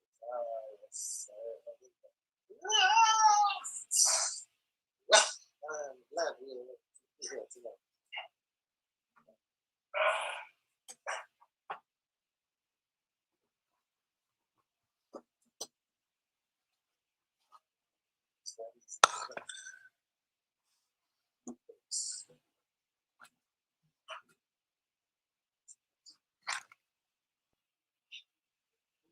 To switch the doctors. So, you be the doctor. So, 3. Carolyn, you're the doctor. You're the second doctor.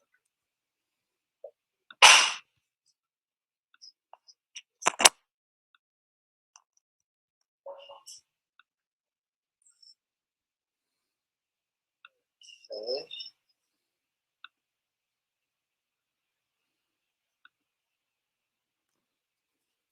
Good. There you go. That's okay. Let's see. A little break. So me again. Well, Macbeth and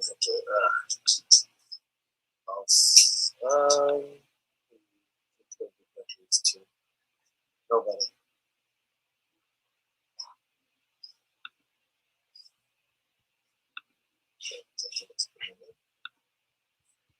But you get everybody except me. Hopefully they're not talking to each other.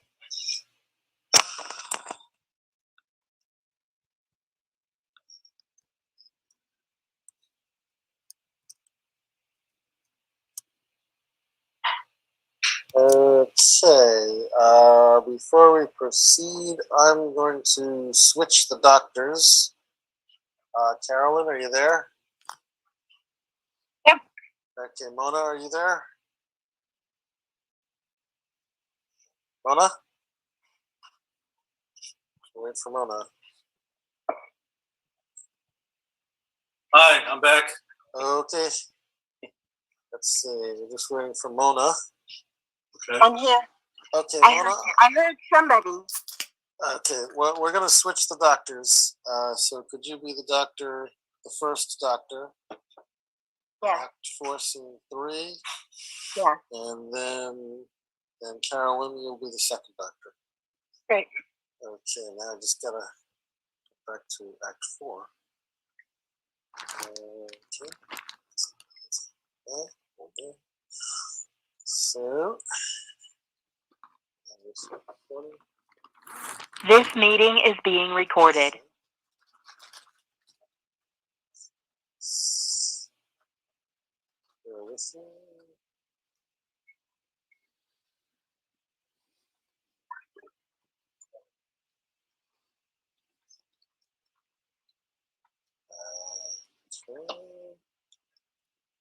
Stand by. Act 4, scene 1. Thunder, enter the 3 witches. Thrice the brinded calf had mewed. Thrice, and once the hedge pig whined. Happier cries. 'Tis time, 'tis time. Round about the cauldron go, in the poisoned entrails throw. Toad that under cold stone days and nights has 31. Sweltered venom sleeping got. Boil thou first in the charmed pot. 3 witches circle the cauldron.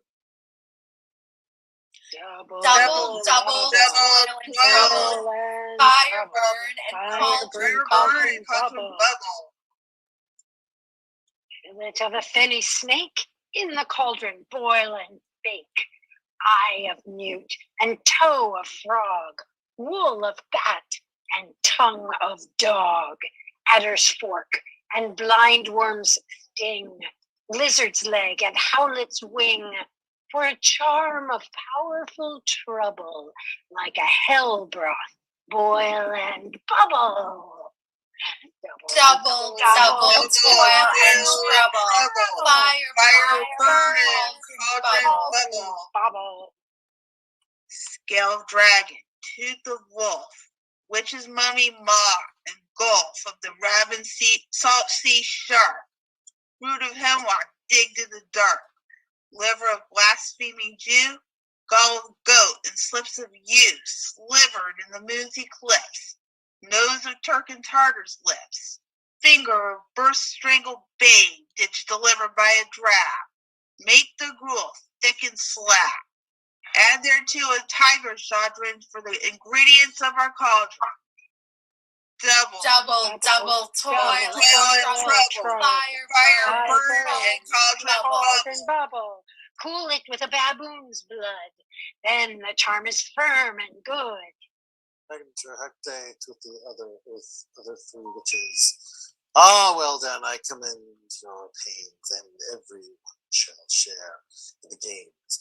And now, about the cauldron sing, like elves and fairies in the ring, enchanting all that you put in.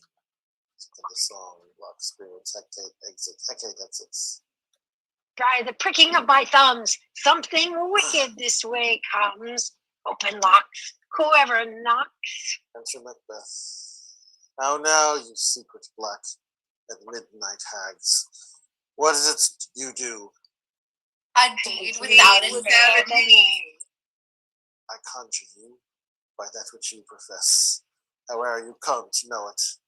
Answer me, though you unite the winds and let them fight against the churches, though the easty waves confound and swallow navigation up, though bladed corn be lodged and trees blown down, though castles topple on their warders' heads, though palaces, its pyramids do slope their heads to their foundations, though the treasure of nature's Germans tumble all together, even till destruction sink in, and answer me to what I ask you.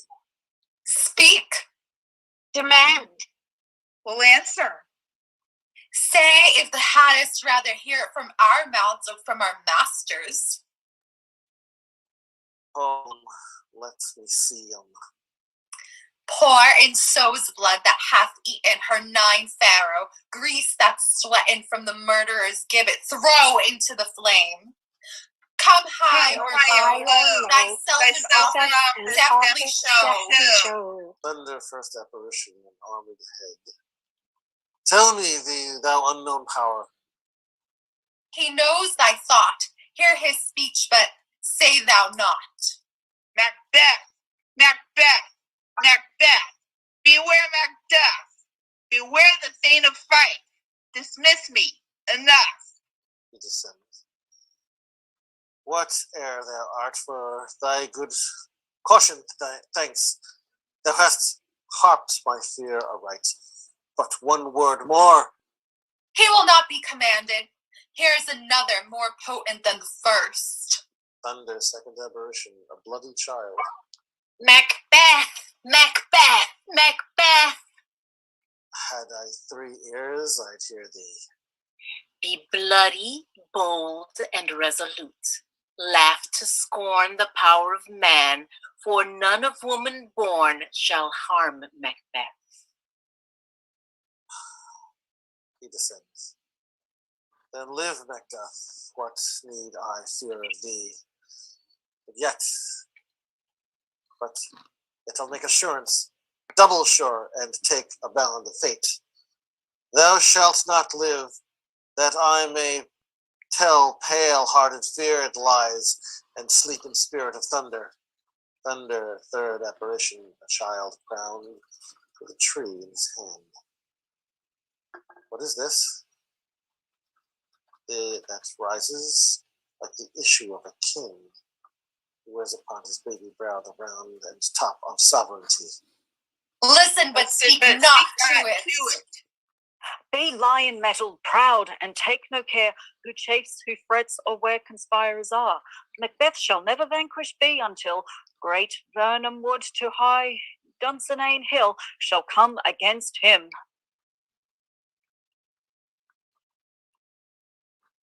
He descends.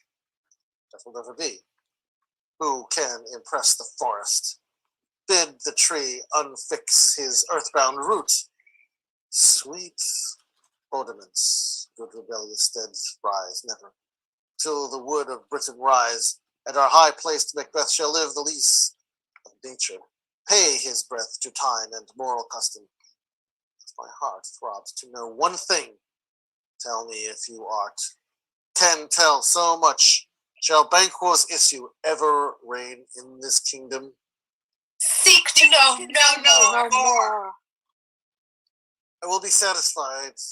Deny me this, and an eternal curse fall on you. Let me know. Cauldron sinks, spark boys. Why sinks that cauldron? And what noise is this? Show his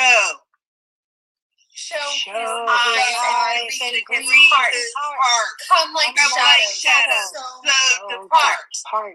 Show of 8 kings, the 8th king with a glass his hand, and Banquo fast. Thou art too like the spirit of Banquo. Down thy crown does sear mine eyeballs, and thy hair. Thou other gold-bound brow is like the first, the third is like the former. Filthy hags, why do you show me this? A fourth? Start, eyes? What will the line stretch out to the crack of doom? Another yet, a 7th? I'll see no more. And yet the 8th appears who bears a glass, which shows me many more, and some I see, that twofold balls and tremble scepters carry. Horrible sight now I see, 'tis true, for the blood-boltered Banquo smiles upon me and points at them for his. The apparitions disappear. What? Is this so? Aye, sir, all this is so. But why stands Macbeth thus amazedly? Come, sisters, cheer we up his sprites and show the best of our delights. I'll charm the air to give a sound while you perform your antic round, that this great king may kindly say our duties did his welcome pay. Music, the witches dance, and vanish. Where are they? Gone. At this pernicious hour stand I accursed in the calendar. Come in without there, enter Lennox. What is your grace's will? Saw you the weird sisters? No, my lord. Came they not by you? No, indeed, my lord. Infected be the air whereon they ride, and damned all those that trust them.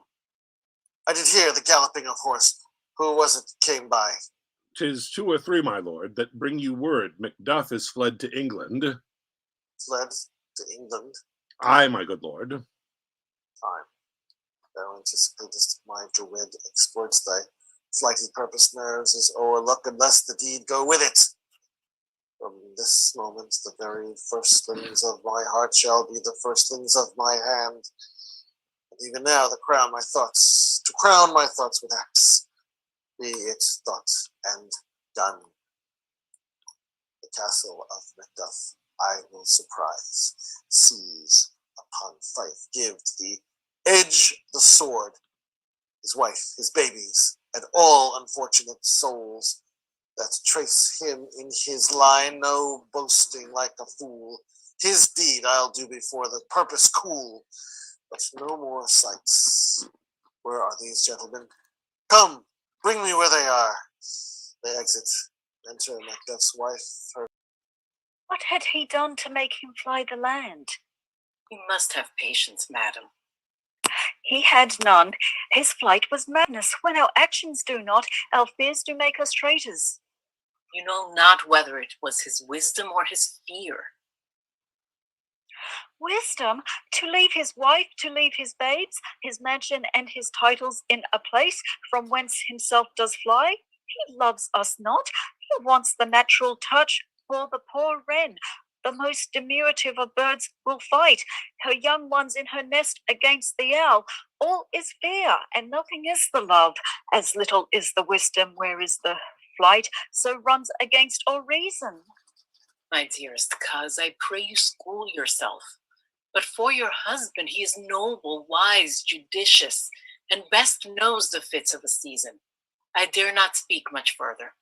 But cruel are the times when we are traitors and do not know ourselves, when we hold rumor from what we fear, yet know not what we fear, but float upon a wild and violent sea each way and move.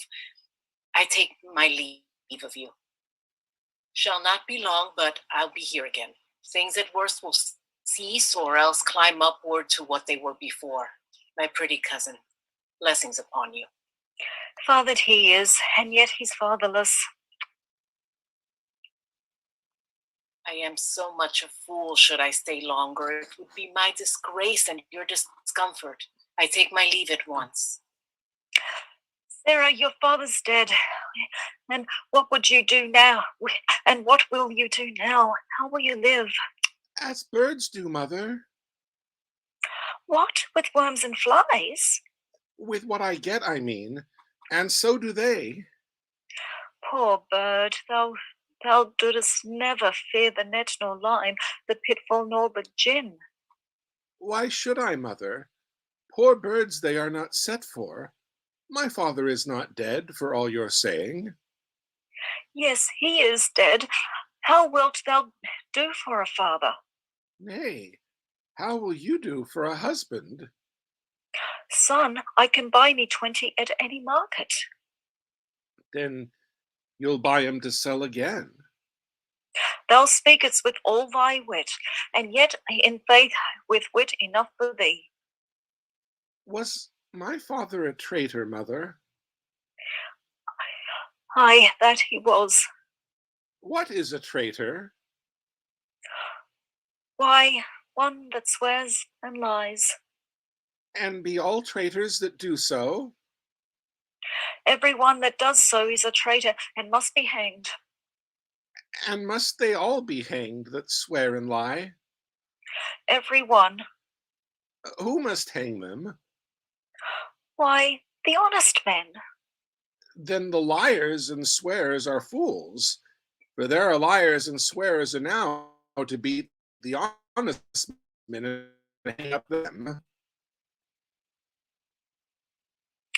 God help thee, poor monkey, but how wilt thou do for a father? If he were dead, you would weep for him. If you would not, it were a good sign that I should quickly have a new father.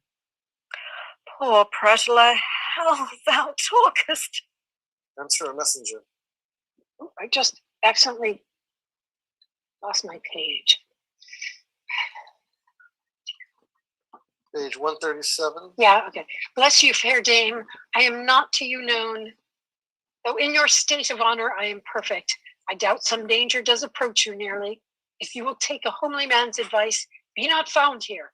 Hence with your little ones. To fright you thus, methinks I am too savage to do worse to you or fell cruelty, which is too nigh your person. Heaven preserve you, I dare abide no longer. Whither should I fly? I have done no harm, but I remember now I am in this earthly world where to do harm is often laudable, to do good sometime accounted dangerous folly. Why then, alas, do I put up that womanly defense to say I have done no harm? What are these faces? What are these faces? Where is your husband? I hope in no place so unsanctified, where such as thou mayest find him. He's a traitor.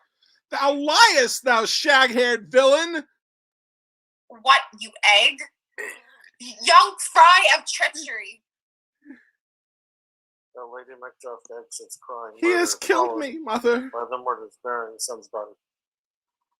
Scene 3. Enter Malcolm and Macbeth. Let us seek out some desolate shade, and there weep our sad bosoms empty. Let us rather hold fast the mortal sword, and like good men, bestride our downfall and birthday. Each new morn, new widows howl, new orphans cry, new sorrows strike heaven on the face, that it resounds as if it felt with Scotland, and yelled out like syllable of dolor. What I believe, I'll wail. What no believe, and what I can redress, as I shall find the time to friend, I will. What you have spoke, it may be so, perchance. This tyrant whose sole name blisters our tongues was once thought honest. You have loved him well. He hath not touched you yet. I am young, but something you may deserve of him through me and wisdom to offer up a weak, poor, innocent lamb to appease an angry God. I'm not treacherous. But Macbeth is. A good and virtuous nature may recoil in an imperial charge, but I shall crave your pardon. That which you are, my thoughts cannot transpose. Angels are bright still, though the brightest fell.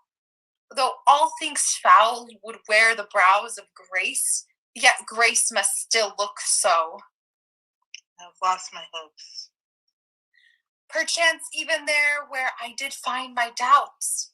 Why in that rawness left you wife and child, those precious motives, those strong knots of love without leave taking? I pray you, let not my jealousies be your dishonors, be mine own safeties. You may be rightly just, whatever I shall think. Lead, poor country, great tyranny, lay thou thy base ashore. For goodness, dare not check thee. Wear thou thy wrongs. The title is a fear. Fare thee well, Lord. I would not be the villain that thou thinkst for the whole space that's in the tyrant's grasp, and the rich east to boot. Be not offended. I speak not as in absolute fear of you. I think our country sinks beneath the yoke. It weeps, it bleeds, and each new day a gash is added to her wounds. I think withal there would be hands uplifted in my right. And here from gracious England have I offer of goodly thousands. But for all this, when I shall tread upon the tyrant's head or wear on my sword, yet my poor country shall have more vices than it had before, more suffer and more sundry ways than ever by him that shall succeed. What should he be? It is myself, I mean, in whom I know all the particulars of vice, so grafted that when they shall be opened, black Macbeth will seem as pure as snow, and the poor state esteem him a lamb compared with my confineless harms. Not in the legions of hard hell can come a devil more damned in evils to taunt Macbeth. I grant him bloody, luxurious, avaricious, false, deceitful, sudden, malicious, smacking of every sin that has a name. But there's no bottom, none, in my voluptuousness. Your wives, your daughters, your matrons, your maids could not fill up the cistern of my lust and my desire. All continent impediments would overbear that did oppose my will. Better Macbeth than such a one to reign. Boundless intemperance of nature is a tyranny. It has been the untimely emptying of the happy throne and fall of many kings. But fear not yet to take upon you what is yours. You may convey your pleasures in a spacious plenty and yet seem cold. The time you may so hoodwink. We have willing dames enough. There cannot be that vulture in you to devour so many as will the greatest dedicate themselves, finding it so inclined. With this there grows in my most ill-composed affection such a stanchless avarice that, were I king, I should cut off the nobles for their lands, desire his jewels and this other's house, and my more having would be as a sauce to make me hunger more, that I should forge quarrels unjust against the good and loyal, destroying them for wealth. This avarice sticks deeper, grows with more pernicious root than summer seeming lust, and it hath been the sword of our slain kings. Yet do not fear. Scotland hath poisons to fill up your will of your mere own. All these are portable with other graces weight. But I have none. The king becoming graces as justice, verity, temperance, stableness, bounty, perseverance, mercy, lowliness, devotion, patience, courage, fortitude. I have no relish of them, but abound in the division of each several crime, acting in many ways. Nay, had I power, I should pour the sweet milk of concord into hell, uproar the universal peace, confound all unity on earth. Oh, Scotland, Scotland. If such a one be fit to govern, speak. I am as I have spoken. Fit to govern? No, not to live. Oh, nation miserable with an untitled tyrant bloody scepter. When shalt thou see thy wholesome days again? Since at the truest issue of thy throne, by his own interdiction stands accursed in this blasphemous breed. Thy royal father was a most sainted king. The queen that bore thee, often upon her knees and on her feet, died every day she lived. Fare thee well. These evils thou repeatest upon thyself have banished me from Scotland. Oh, my breast, I hope that's here. Macduff, this noble passion, child of integrity, hath from my soul wiped the black scruples, reconciled my thoughts to thy good truth and honor. Devilish Macbeth by many of these trains hath sought to win me into his power, and modest wisdom plucks me from overcredulous haste.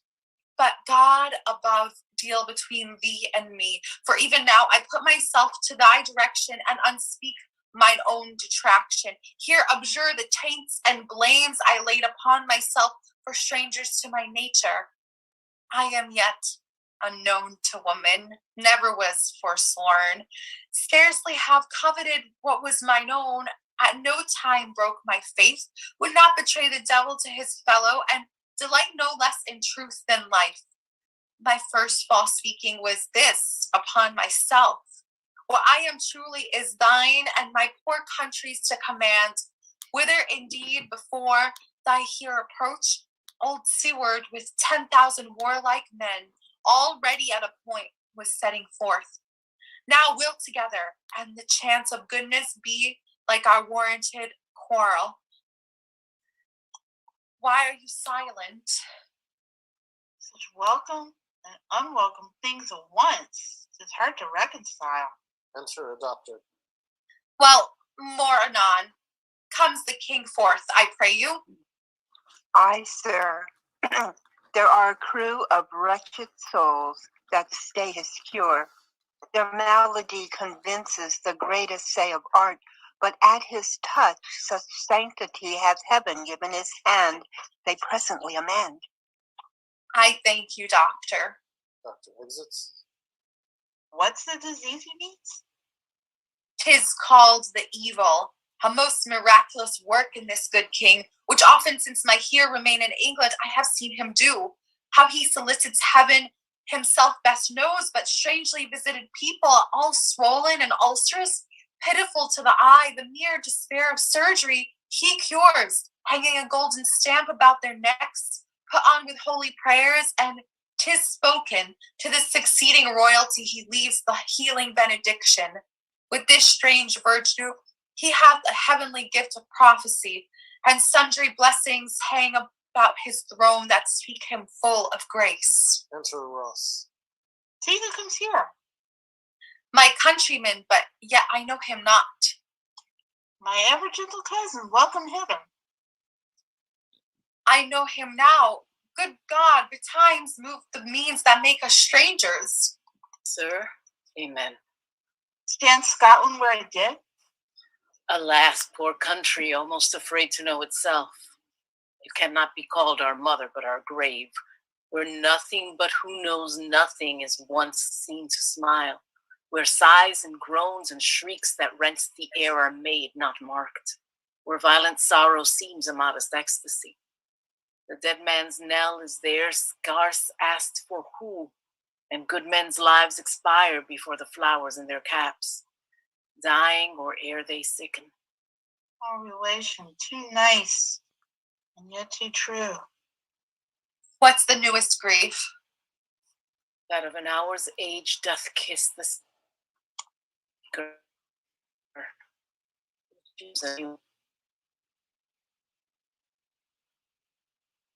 How does my wife Why, well, and all my children? well, too. The tyrant has not battered at their peace? No, they were well at peace when I did leave them. Be not a niggard of your speech. How goes it?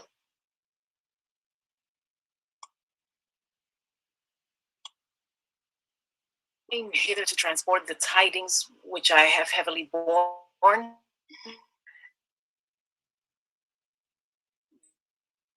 There ran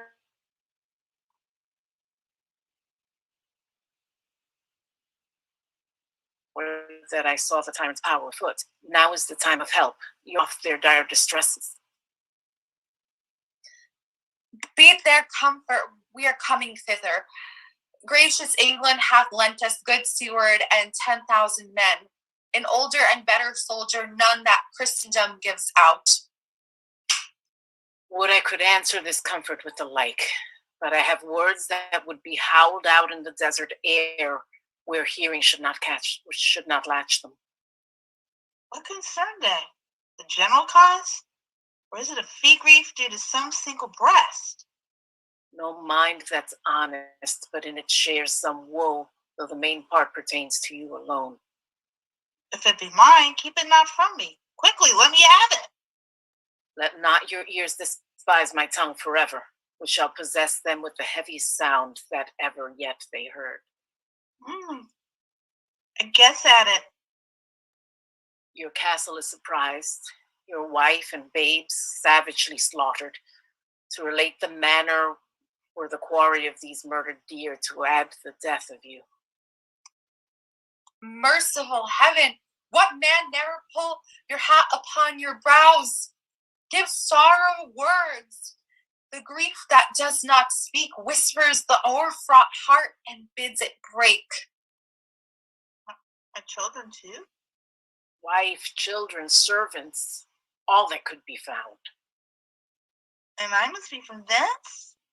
My wife killed too? I have said. Be comforted.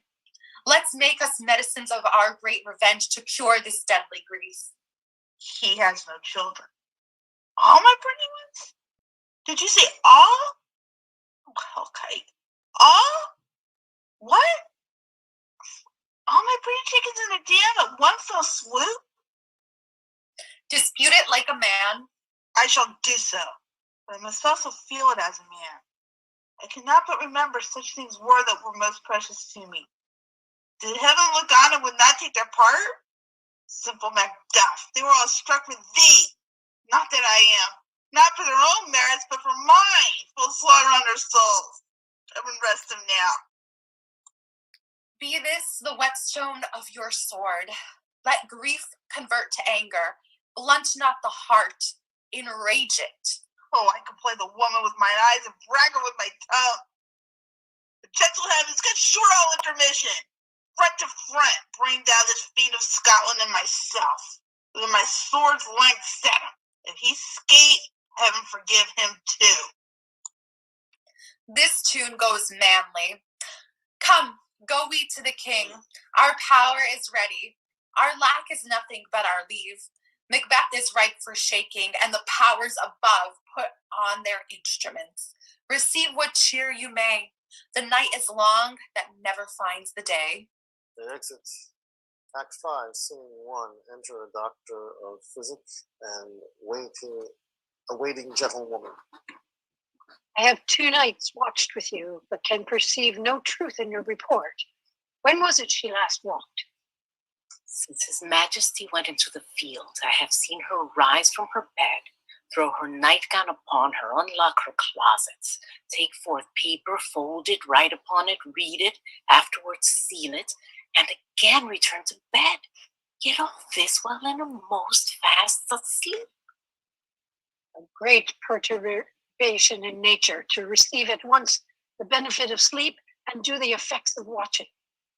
In this slumbery agitation, Besides her walking and other actual performances, what at any time have you heard her say? That, sir, which I will report after her. You may to me, and 'tis most meet you should. Neither to you nor anyone, having no witness to confirm my speech. Enter Lady Macbeth with the taper. Know you, here she comes. This is her very guise, and upon my life fast asleep. Observe her, stand close. How came she by that light? Light stood by her. She has light by her continually. 'Tis her command. You see her eyes are open. Aye, but their sense are shut. What is it she does now? Look how she rubs her hands. It's an accustomed action with her to seem thus washing her hands. I have known her continue in this quarter of an hour. Yes. Here's a spot. Hark, she speaks. I will set down what comes from her to satisfy my remembrance the more strongly. Damn Scott. What did I say? 1, 2. I didn't took time to do it. Oh, murky. Find my Lord, fly a soldier and afeared. What need we fear? Who knows it when none can call our power to account? And who would have thought the old man to have had so much blood in him? You marked that? The thing of wife, of wife had a wife. Where's she now? What? And never be clean, no more of that, my lord, no more of that. You mull all with a starting. Go to. You have known what you should not. She has spoke what she should not. I am sure of that. Heaven knows what she has known. There's a smell of the blood still. All the perfumes of Arabia will not sweeten this little hand. Oh. What a sigh is there. The heart is so sorely charged. I would not have such a heart in my bosom for the dignity of the whole body. Well. Pray God it be, sir. This disease is beyond my practice. Yet I have known those which have walked in their sleep, who have died holily in their beds. What's your hands? And I can look not so pale. I tell you yet again, Banquo's buried. He cannot come out one's grave. Even so? To bed, there's nothing at the gate. Come, give me your hand. How can I be undone? To bed. Lady Macbeth exits. Will she go now to bed? Directly. Foul whisperings are abroad. Unnatural deeds do breed unnatural troubles. Infected minds to their deaf pillows will discharge their secrets. More needs she the divine than the physician. God forgive us all. Look after her. Remove from her the means of all annoyance, and still keep eyes upon her. So good night. My mind she has mated and amazed my sight. I think, but dare not speak. Good night, good doctor. They exit. Scene 2. Drum and colors enter Meneth, Caithness, Angus, Lennox, and soldiers. The English power is near, led on by Malcolm, his uncle Seward, and the good Macduff. Revenges burn in them, for their dear causes would to the bleeding and the grim alarm excite the mortified man. Near Burnham Wood. Shall we well meet them? That way are they coming. Who knows if Donalbain be with his brother? For certain, sir, he is not. I have a file of all the gentry. There is Seward's son, and many unrough youths that even now protest their first of manhood. What does the tyrant? Great Dursinine he strongly fortifies. Some say he's mad, others that lesser Haken do call it valiant fury, but for certain he cannot buckle his distempered cause within the belt of rule. Now does he feel his secret murder sticking on his hands, now minutely revolts, upbraid his face breach.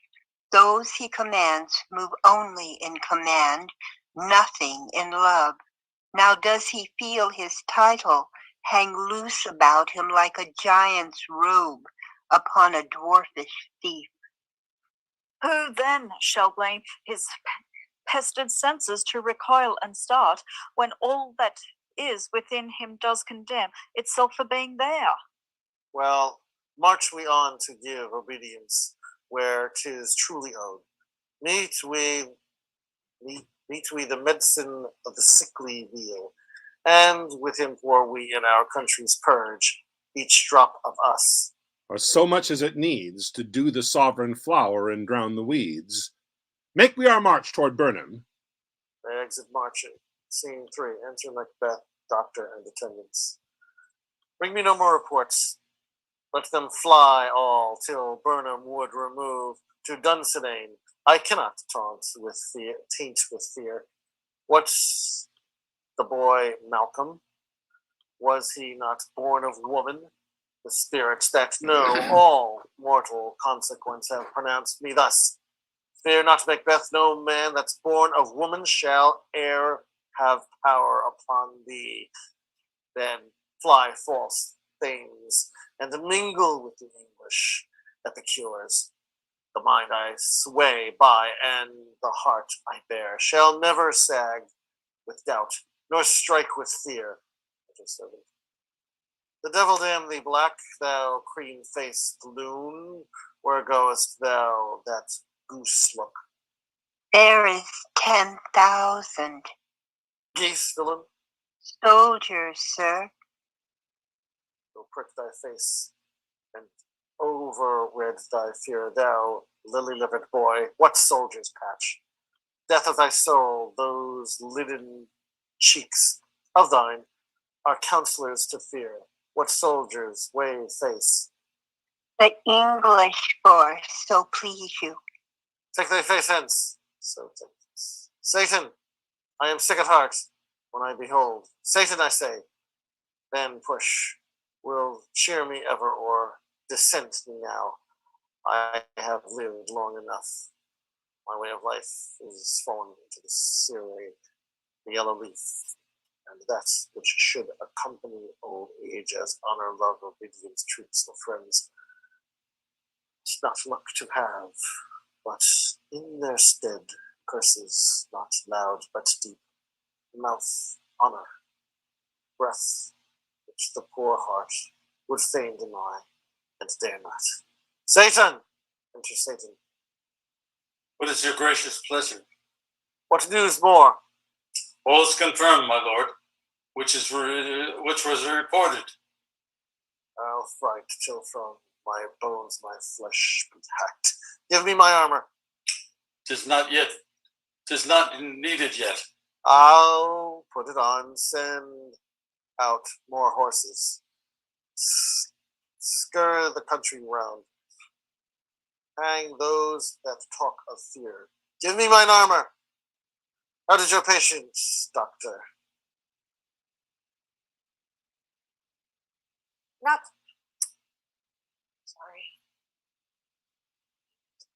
Not so sick, my lord, as she is troubled with thick-coming fantasies that keep her from her rest. Cure her of that. Canst thou not minister to all minds distressed? Pluck from the memory a rooted sorrow. Raise out the written troubles of the brain, and with some sweet, oblivious antidote, cleanse the stuffed bosom of that perilous stuff which weighs upon the heart.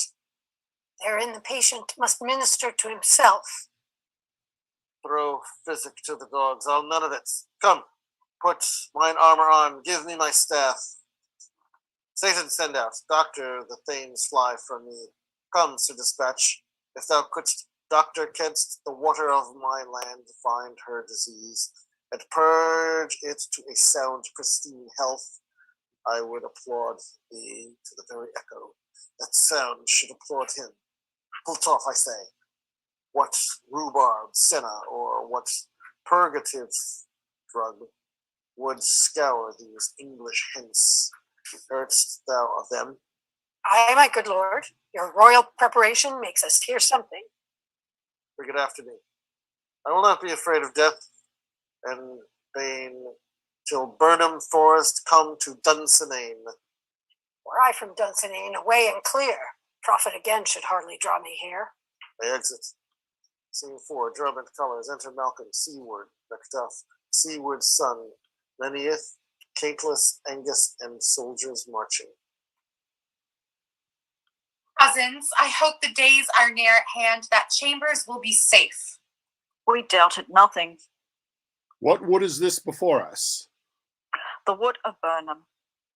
Let every soldier hew him down about and bear it before him. Thereby shall we shadow the numbers of our host and make discovery err in report of us. It shall be done. We learn no other, but the confident tyrant keeps still in Dunsinane, and will endure our setting down before it. 'Tis his main hope, for where there is advantage to be given, both more and less have given him the revolt, and none serve him with but constrained things whose hearts are absent too. Let our just censures attend the true event, and put we on industrious soldiership.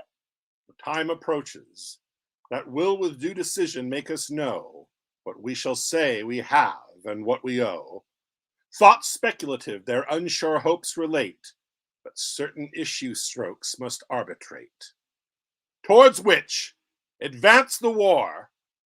They exit, marching. Scene 5, enter Macbeth, Satan, and soldiers with drum and colors.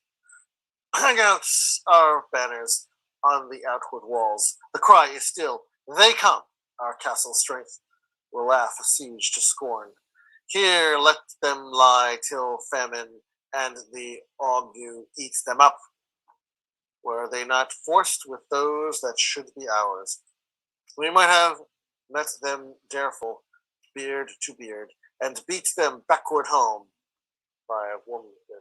What is that noise? It is the cry of women, my good lord. He exits. I have almost forgot the taste of fears. The time has been my senses would have cooled to hear a night shriek. If I fell of hair, would at a dismal treatise rouse and stir as life would it. I have supped full with horrors, direness familiar to my slaughterous thoughts. Cannot once start me, to Satan. Wherefore was that cry? The queen, my lord, is dead.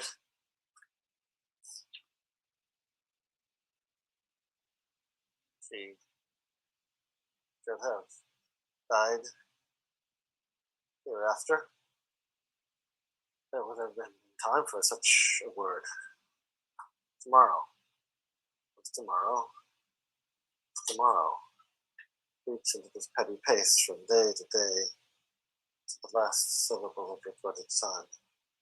And all our yesterdays have lighted fools the way to dusty death.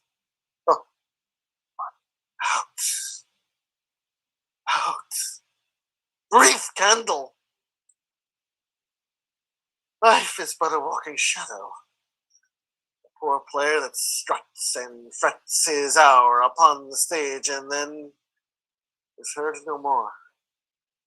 It's a tale told by an idiot, full of sound and fury, signifying nothing. True messenger.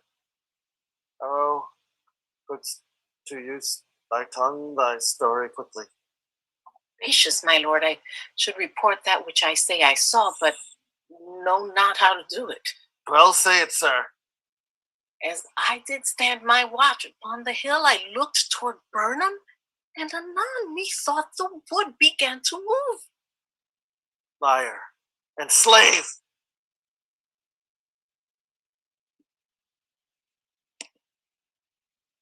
Let me enjoy your wrath, if it be not so. Within this 3 mile, may you see it coming. I say, a moving grove. If thou speakest false, upon the next tree shall thou hang alive till famine clean thee. If thy speech is sooth, I care not if thou dost for me as much. I pull in resolution and begin to doubt the equivocation of the fiend that lies like truth. Fear not till Burnham would do come to Dunsinane.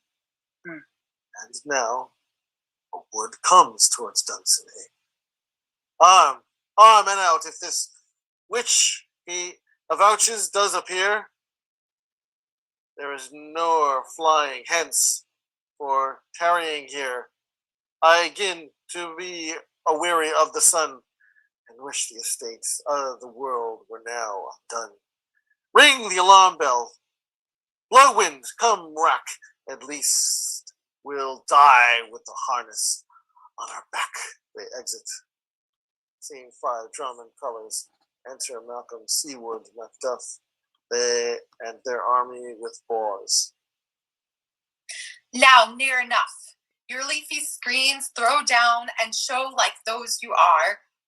You, worthy uncle, shall with my cousin, your right noble son, lead our first battle. Worthy Macduff, and we shall take upon what else remains to do, according to our order. Fare you well. Do we but find the tyrant's power tonight, let us be beaten if we cannot fight. Make all our trumpets speak. Give them all a breath, these clamorous harbingers of blood and death. They exit. Alarms continued. Scene 7, enter Macbeth. They have tied me to a stake, I cannot fly. But, bear-like, I must figure the course. What's he that was not born of woman? Such a none am I to fear no more. Enter young Seaward. What is thy name? Thou wert be afraid to hear it. No, so thou callest thyself a hotter name than any, as in hell. My name's Macbeth. The devil himself could not pronounce a title more hateful to mine ear. No, nor more fearful. Goliath, abhorred tyrant, with my sword, I'll prove the lie thou speakest. They fight, and young Seaward is slain. Thou wast born of woman, but swords I smile at, weapons laugh to scorn. Brandished by man that's of woman born. Exits alarm, enter Macduff. That way the noise is. Tyrant, show thy face. If thou beest slain, and with no stroke of mine, of wives and children's ghosts will haunt me still. I cannot strike at wretched kerns, whose arms are hired to bear their stays. Either thou, Macbeth, or else my sword with an unbattered edge I sheath again undeeded. There thou shouldst be. Let my clatter one of greatest notes seems brooded. Let me find him, fortune. Of more I beg not. Exit alarms, enter Malcolm and Seaward. This way, sir. The castle's gently rendered. The tyrant's people on both sides do fight. The noble thanes do bravely in the war. The day almost itself professes yours, and little is to do. We have met with foes that strike beside us. Enter, sir, the castle. They exit alarm. And scene 8, enter Macbeth. Why should I play the Roman fool and die on mine own sword whilst I see lives? The gashes do better upon them. Enter Macduff. Turn, hellhound, turn! Of all men else I have avoided thee, but get them back. My soul is not much charged with blood of thine already. I have no words. My voice is in my sword. Thou bloodier villain than terms can give thee out. Fright, alarm. Thou losest labor, as easy mayest thou to intrenchant air with thy keen sword impress as make me bleed. Let fall thy blade on vulnerable crests. I bear a charmed life, which must not yield to one of woman born. Spare that charm, and let the angel whom thou still hast served tell thee Macbeth was from his mother's womb untimely ripped. Cursed be that tongue that tells me so, for it hath cowed my better part of man. To be these juggling friends no more believed, the palter with us in a double series that keep the word of promise to our ear, and breath it's to our hope. I'll not fight with thee. Then yield thee, coward. I'll live to be the show and gaze of the time. We'll have thee, as our rare monsters are, painted upon a pole, and underwrit, here may you see the tyrant. I will not yield to kiss the ground before young Malcolm's feet, and to be baited with the Rabbi's curse. Though Burnham would become to Dunsinane, and thou opposed, being of no woman born, yet I will try the last. Before my body I throw my warlike shield. Lay on, Macduff, and damned be him that first cries, hold, enough! They exit fighting alarms. They enter fighting, Macbeth is slain, Macduff exits carrying Macbeth's body, retreat and flourish.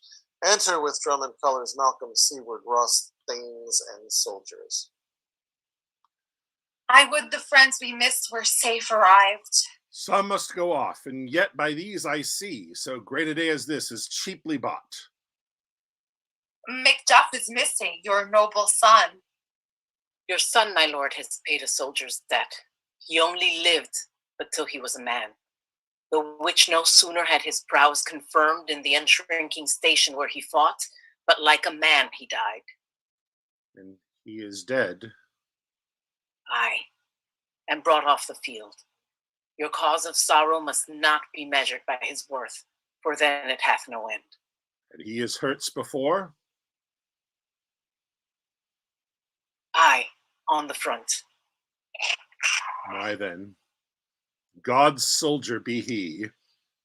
Had I as many sons as I have heirs, I would not wish them to a fairer death. And so his knell is nulled. He's worth more sorrow, and that I'll spend for him. He's worth no more.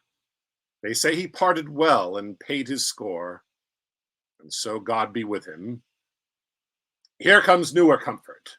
Enter Macduff with Macbeth's head. Hail, king, for so thou art. Behold where stands the usurper's cursed head. The time is free.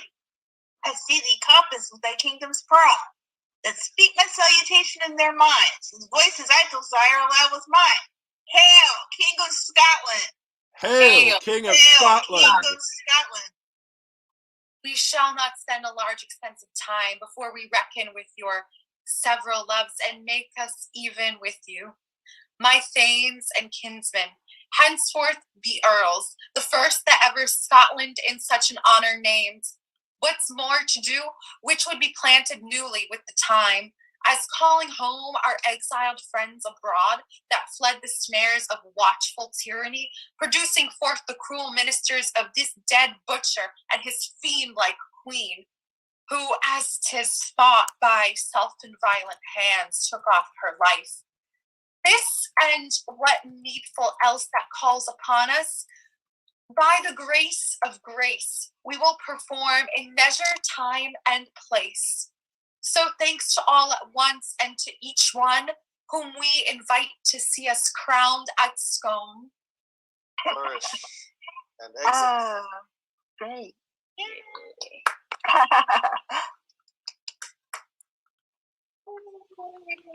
Wow.